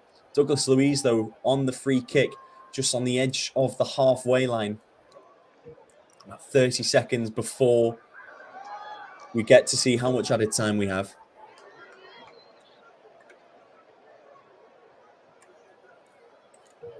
Martinez pushes that ball forward. And Mings again gets his head up. And now who's going to be able to clear it away? Digne gets his head on it again. Over to Fred. Chukwuemeka just has a try, though. Here's Courtney House. Coutinho. Chukwuemeka.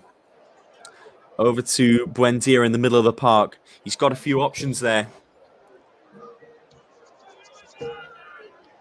Once again, just playing it back. Here's Tyrone Mings now. 4 minutes added on. It's a little bit less time than I anticipated, but still 4 minutes for one of these sides to make an impact. But I think either way, Aston Villa will be the team who goes home happy. After being 2-0 down with about 20 minutes to go, they have managed to find a way. Yeah, they've they've looked good at Villa. There's 4 minutes, they can still win it. Plenty of time now, and I think this might even add on to the extra time that we had. Here's Buendia just down on the floor at the moment. It was a foul by Matic, who had got a yellow card, so he needs to be careful, even in these dying embers of the game. A minute played of the 4. And I don't know if he's going to get any treatment here, but Buendia is milking this for all he can, and the physio is going to come on, so this will be a bit of additional time in this second half. And I think this might actually, in a way, maybe just shift the momentum a little bit and just take the momentum away from what Villa had. Yeah, it's a head injury, so I mean, one has to be careful in this situation. But it looked to me, when I look at the replay, Liam, that it was a bit of a flailing arm, but I don't think it was deliberate. But it looks like he might have just caught him. Of course, sorry. I've just been given there's an advert that's just come on the television, so my feed has gone for a little bit, Paul, so I'm not entirely sure what's going on. Well, they're treating him right now. Is currently down being treated. It's a head injury, but it does not look. It does not look good. He's still down, and they're treating it. So the referee is going to add on some extra time, of course. But he's still down. It doesn't look good. Well, let's hope he can get up, and let's hope these adverts come off as well, because I'm losing a bit of game time here. I've just got a bit of footage in here a moment. He's just coming off the field now, Liam, just while you wait till you get your pictures. Bad when he's just off the field, and it looks as though, from the pictures I've got here, Ashley Young is a man who's going to be getting ready to come on for Aston Villa for the final few minutes. But Villa have just got a free kick, which is whipped in towards the penalty area. Back and now, that is saved. Back over to you, Liam. Brilliant. Thanks very much, Russ. So, a little bit of a delay there. So, on my screen, Buendia is finally up, but we are going to have a bit more added time here, I think. And it's Ashley Young, actually, who's Yes, they are. They're able to do an extra substitution if there is a head injury. So Ashley Young might be the player who comes on here. It's a rule that hasn't really been enforced in this season. But let's see if he does come back on, Buendia. I think he might be okay. So 3 minutes of the 4 additional minutes played. But we'll have to see if he does come back on or not, because at the moment it does look unlikely. Free kick, though, is whipped in, and it is safely into the clutches of David De Gea.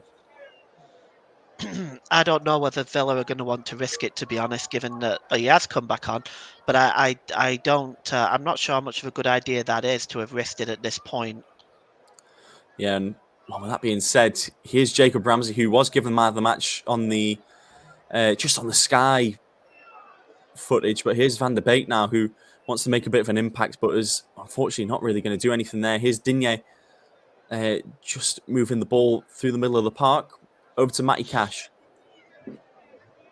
Driving the ball forward now is Matty Cash. Ollie Watkins tries to spin round, but is dispossessed almost straight away. Sancho now on the left-hand side. 4 of 4 played on, but we'll have a couple of minutes extra here. Buendia does manage to dispossess Sancho. Going into the dying embers now, and it is offside called for Ollie Watkins. The ball was moved up there quite nicely, but he was the only person there. And I think he is going to just miss out, unfortunately.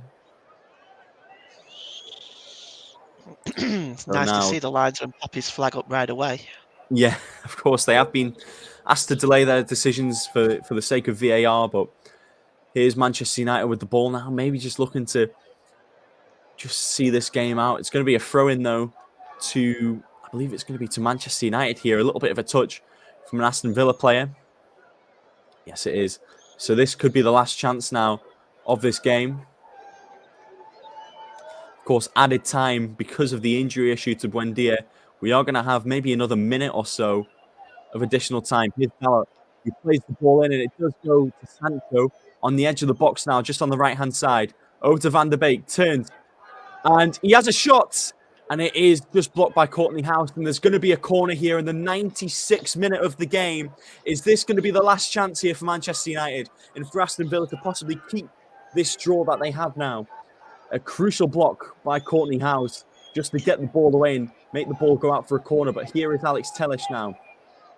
He's urging his team on here, is Alex Telles. The ball is whipped in, and it's cleared away by House. One more chance maybe for Manchester United. Here's Dalot. It's whipped in again and claimed by Emi Martinez, and there goes the whistle. So it is a dramatic end to this second half now. Aaron Ramsey's efforts saved low early on in the second half. Greenwood just wide its points in this half, but Bruno Fernandes looked like he'd sealed the game when there was a mistake from Morgan Sanson. It was capitalised by Fernandes, but Jacob Ramsey got the goal. A nice finish with a Coutinho assist, and then Philip Coutinho. Ramsey returned the favour, passed the ball in. It was a nice little tap in from about 6 yards out. It finishes Aston Villa 2, Manchester United 2 in an absolute classic here at Villa Park. We'll go back to Russ for the fallout at the end of the game. But what a dramatic finish it has been at Villa Park tonight. Thank you very much there to Liam Busby and to Paul James for excellent coverage as always. And Liam and Paul will be welcome back on the channel whenever they are both available.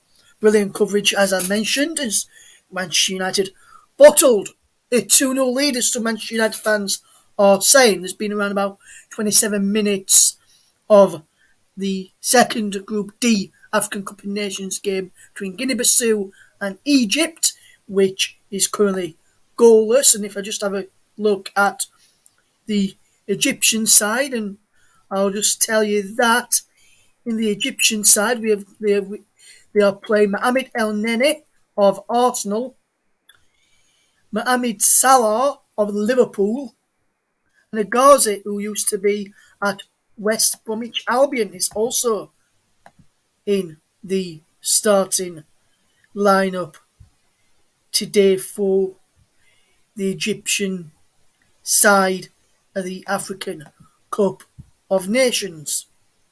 So three of former players who have played in the Premier League. Well, two currently still do. One no longer does. Is in the starting lineup for Egypt, and they're taking on Guinea-Bissau in Cameroon in the African Cup of Nations today. And Guinea-Bissau's Batiro Silva has been booked early on. 28 minutes gone in that match. Come on, about 30 minutes gone in that match. It's still Guinea-Bissau 0, Egypt 0. We'll keep you across that one until we end the programme this evening. Elsewhere, then, earlier today we mentioned about in the Premier League, and we mentioned earlier on in the programme that Everton lost to Norwich City. Well, I have just received some breaking news which will get the thoughts of Liam and of Paul in a second on this breaking news, and anyone else who has been listening as well as before we get to JB's comments. So JB, put your thoughts in on this one if you can, if you're still tuned in, my friend.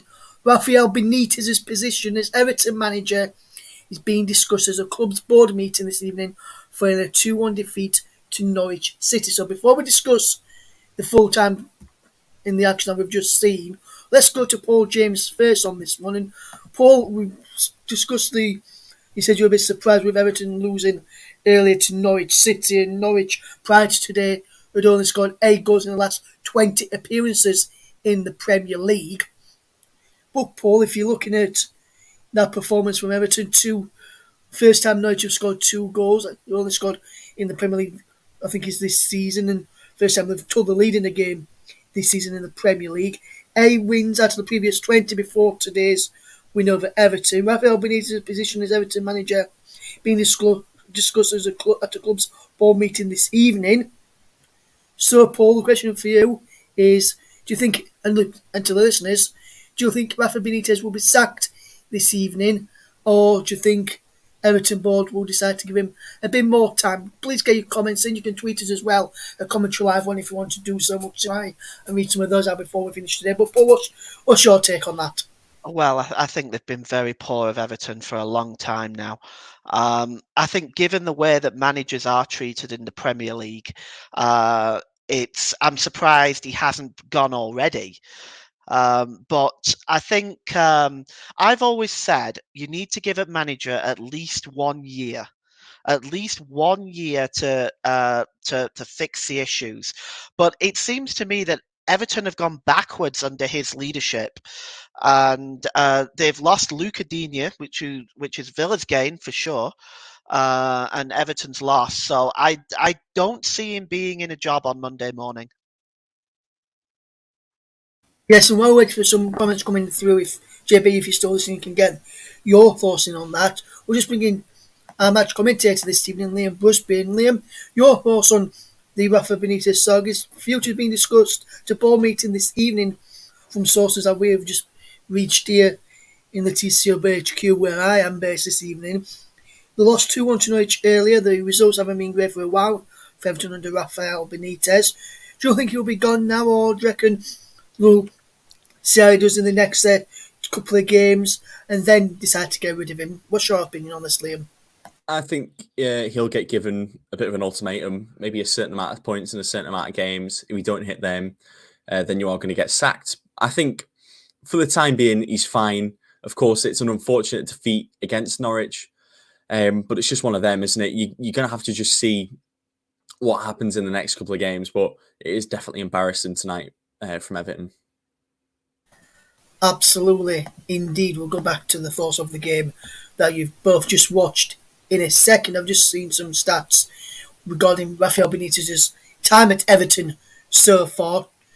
This is as matches have played as of today, the 15th of January. So if anyone listens back to this, it's as of Saturday, 15th of January 2022. He's been in charge at Everton since June 2021.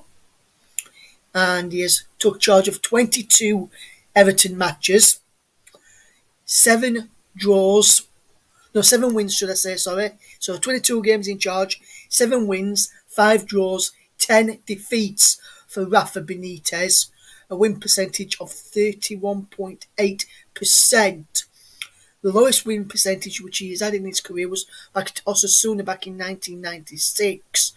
Before, and then if you and these ones here, 31.6 was a Dalian professional in China, where he was before he came Everton Boston. Is 31.8 at Everton. His highest win percentage wherever he's been in his managerial career would come at Real Madrid, incidentally, back in 2015 to 20 from June 2015 to January 2016, when he took charge of 25 matches, which is 3 short of what he's took charge of at Everton so far. 17 wins at Real Madrid, 5 draws and 3 defeats there as well. So that's the Rafa Benitez. And if you want to get your thoughts in on Rafa Benitez, please do. You can tweet us, as I mentioned already, a commentary live at 1 to get your thoughts in just there. But let's touch on the game this evening, Paul, and then we'll round out in a minute or so. Looking at the game then as a whole, Paul, you thought Manchester United would win 2-0. It looked as though that was going to be the case after Bruno Fernandes did put Manchester United 2-0 up in the second half. But back came Aston Villa, and it was all down to a little magician, as some Villa fans have been calling him, and what Liverpool fans used to call him as well, in Philippe Coutinho. And just to go for him today, Jacob Ramsey with a goal and an assist this evening as well for Aston Villa. Just touch upon, you mentioned there was either going to be Coutinho or Bruno Fernandes for your choice of man of the match. Obviously, you went with Coutinho in the end, or player of the match, which is sponsored by Commentary Services. But why? What made Coutinho stand out more than Bruno Fernandes, in your opinion, tonight, Paul? Well, there was actually 1 or 2 Manchester United players I could have picked, despite the goal, despite the goals that Bruno scored. My understanding and definition of man of the match should be the man that makes the most difference in the game in one way or another, whether that be defensively or whether it might be by creating chances, scoring goals. He lifted Villa when he came on. He completely turned the match when he came on, which by definition for me was the reason why I gave him man of the match. He was absolutely superb when he came on. His touch on the ball was excellent. He got an assist on Ramsey's goal before getting one of his own, of course. And the opportunity would have been there for Villa, I think, to go on and win it. I think that the momentum that they had was stifled a little bit by Buendia's injury. But I think Coutinho was excellent when he came on, and I think he turned the game, so to speak. I know chances were being created down both flanks. Matty Cash and Luca Digne both were creating opportunities. But I think when he came on, he lifted Villa to the next level. Yes, and I've just seen that Jacob Ramsey goal again, Paul, and it was a good bit of run through from Philippe Coutinho, but Coutinho didn't get the final touch before he went to Ramsey. It was a tackle by Fred which fell into the path of Ramsey, so Coutinho didn't get registered with the assist for Ramsey's goal this evening. Just touch upon them from Manchester United's point of view. They were 2-0 up in the game. How disappointed will Ralph Rangnick and Manchester United players, knowing that they were 2-0 up in the game, and now at the end of the match they've drawn 2 apiece with Aston Villa? How disappointed do you think Ralph Rangnick and the Manchester United team would be after that result tonight, Paul? Well, they'll see it as 2 points dropped to us. They'll see it as 2 points dropped. They'll look at it as being they were in control of the game. Especially going into half time, they were 1-0 up.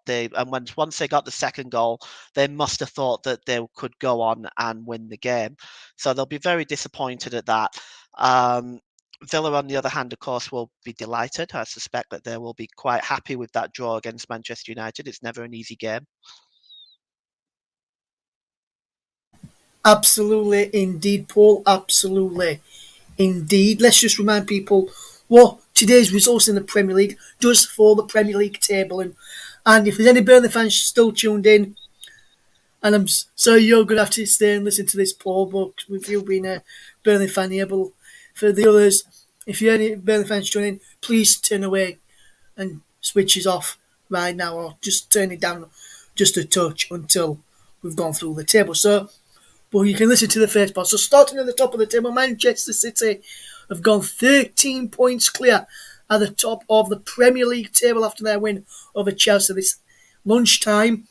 Liverpool play tomorrow against Brentford, where they look to close the gap on Manchester City and go above Chelsea, who lost against Manchester City. West Ham going to sit in fourth and look to consolidate their fourth place when they take on Leeds United tomorrow at the London Stadium. That will put them 5 points above Arsenal, who sit in fifth.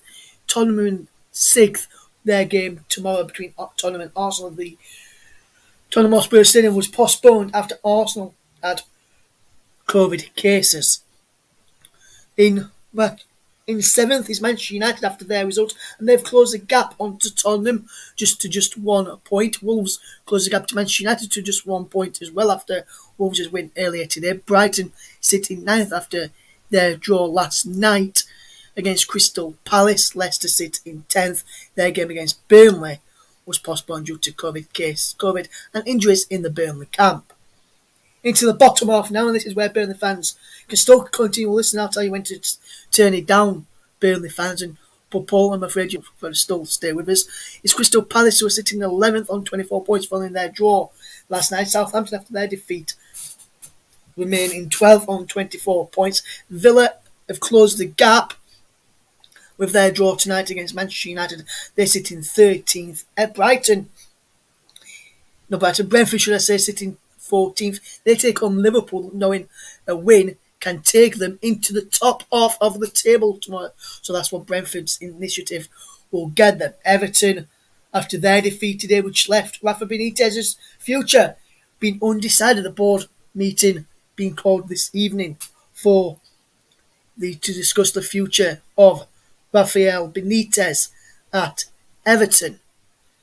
Leeds United with a win over West Ham tomorrow. Flying West Ham will see them move above Everton, and Everton will drop down to 16th. Leeds will move up to 15th, a point behind Brentford, should Brentford lose tomorrow, and on a point behind Aston Villa, who got a point against Manchester United this evening. Watford are in 17th place, Leeds 5 points above them, and Watford are a point above the drop zone after Norwich's win against Aston Villa. Not against Aston Villa, should I say, against Everton, which has put Rafa Benitez's future into question. Newcastle are in 19th place on 12 points, and this is where Burnley fans should turn down. But not you, Paul. You get to hear it again, as I mentioned, we discussed off before we started this evening. Burnley sit in 20th position, bottom of the Premier League, 11 points from 17 games. They have got 3 games in hand over Newcastle, 4 games in hand over Norwich, 2 over Watford, 2 over Leeds until Leeds play tomorrow, 2 over Everton as well. So Burnley's currently at bottom of the table, and only just a couple of days ago sold Chris Wood to Newcastle United, and that has possibly weakened Burnley and strengthened Newcastle in the strength for survival. So that's all we've got time for here on the commentary. Just before we do let you go, let's just give one last look at how the game is getting on between Guinea-Bissau and Egypt in the African Cup of Nations. Just to tell you about, it's still 0-0 between Guinea-Bissau and Egypt this evening. That is played around about 42 minutes, and with that scoreline, Egypt are up to third on 1 point, Guinea-Bissau are second on 2 points after their opening draw of the campaign. Sudan are bottom after their 1 point from 2 games. They've got a point against Guinea-Bissau, and Nigeria are top, 2 wins from 2 for the Nigerians to beat Egypt on Tuesday and then beat Sudan by 3-1 earlier on today. So that's how that game is going. If you want to find out how that, if you want to find out on your usual sources, or you can find where to watch that game. You can find out how that game goes on. If you can find a channel in your country that has got the African Cup of Nations on. Well, that's all we've got time for here on the Commentary Hub this evening. Big thank you to the commentary team of Paul, Liam Busby and Paul James. Very big thank you to you and a big well done to you both. Welcome back whenever you are free, as always. So from all of the team here, from myself, Russ, Liam, Paul, and from everyone behind the scenes, Mike, Barry, JB and Trevor Sports and CW, Chris Wyman as well, and all the other brilliant commentators that we've got on the channel, some yet to make their debuts. We thank you all for that very much for listening. From all of the team here, thank you very much for listening. We'll see you again soon for more live, alternative, off-tube commentary from the Premier League and beyond. From all the team here. Good night.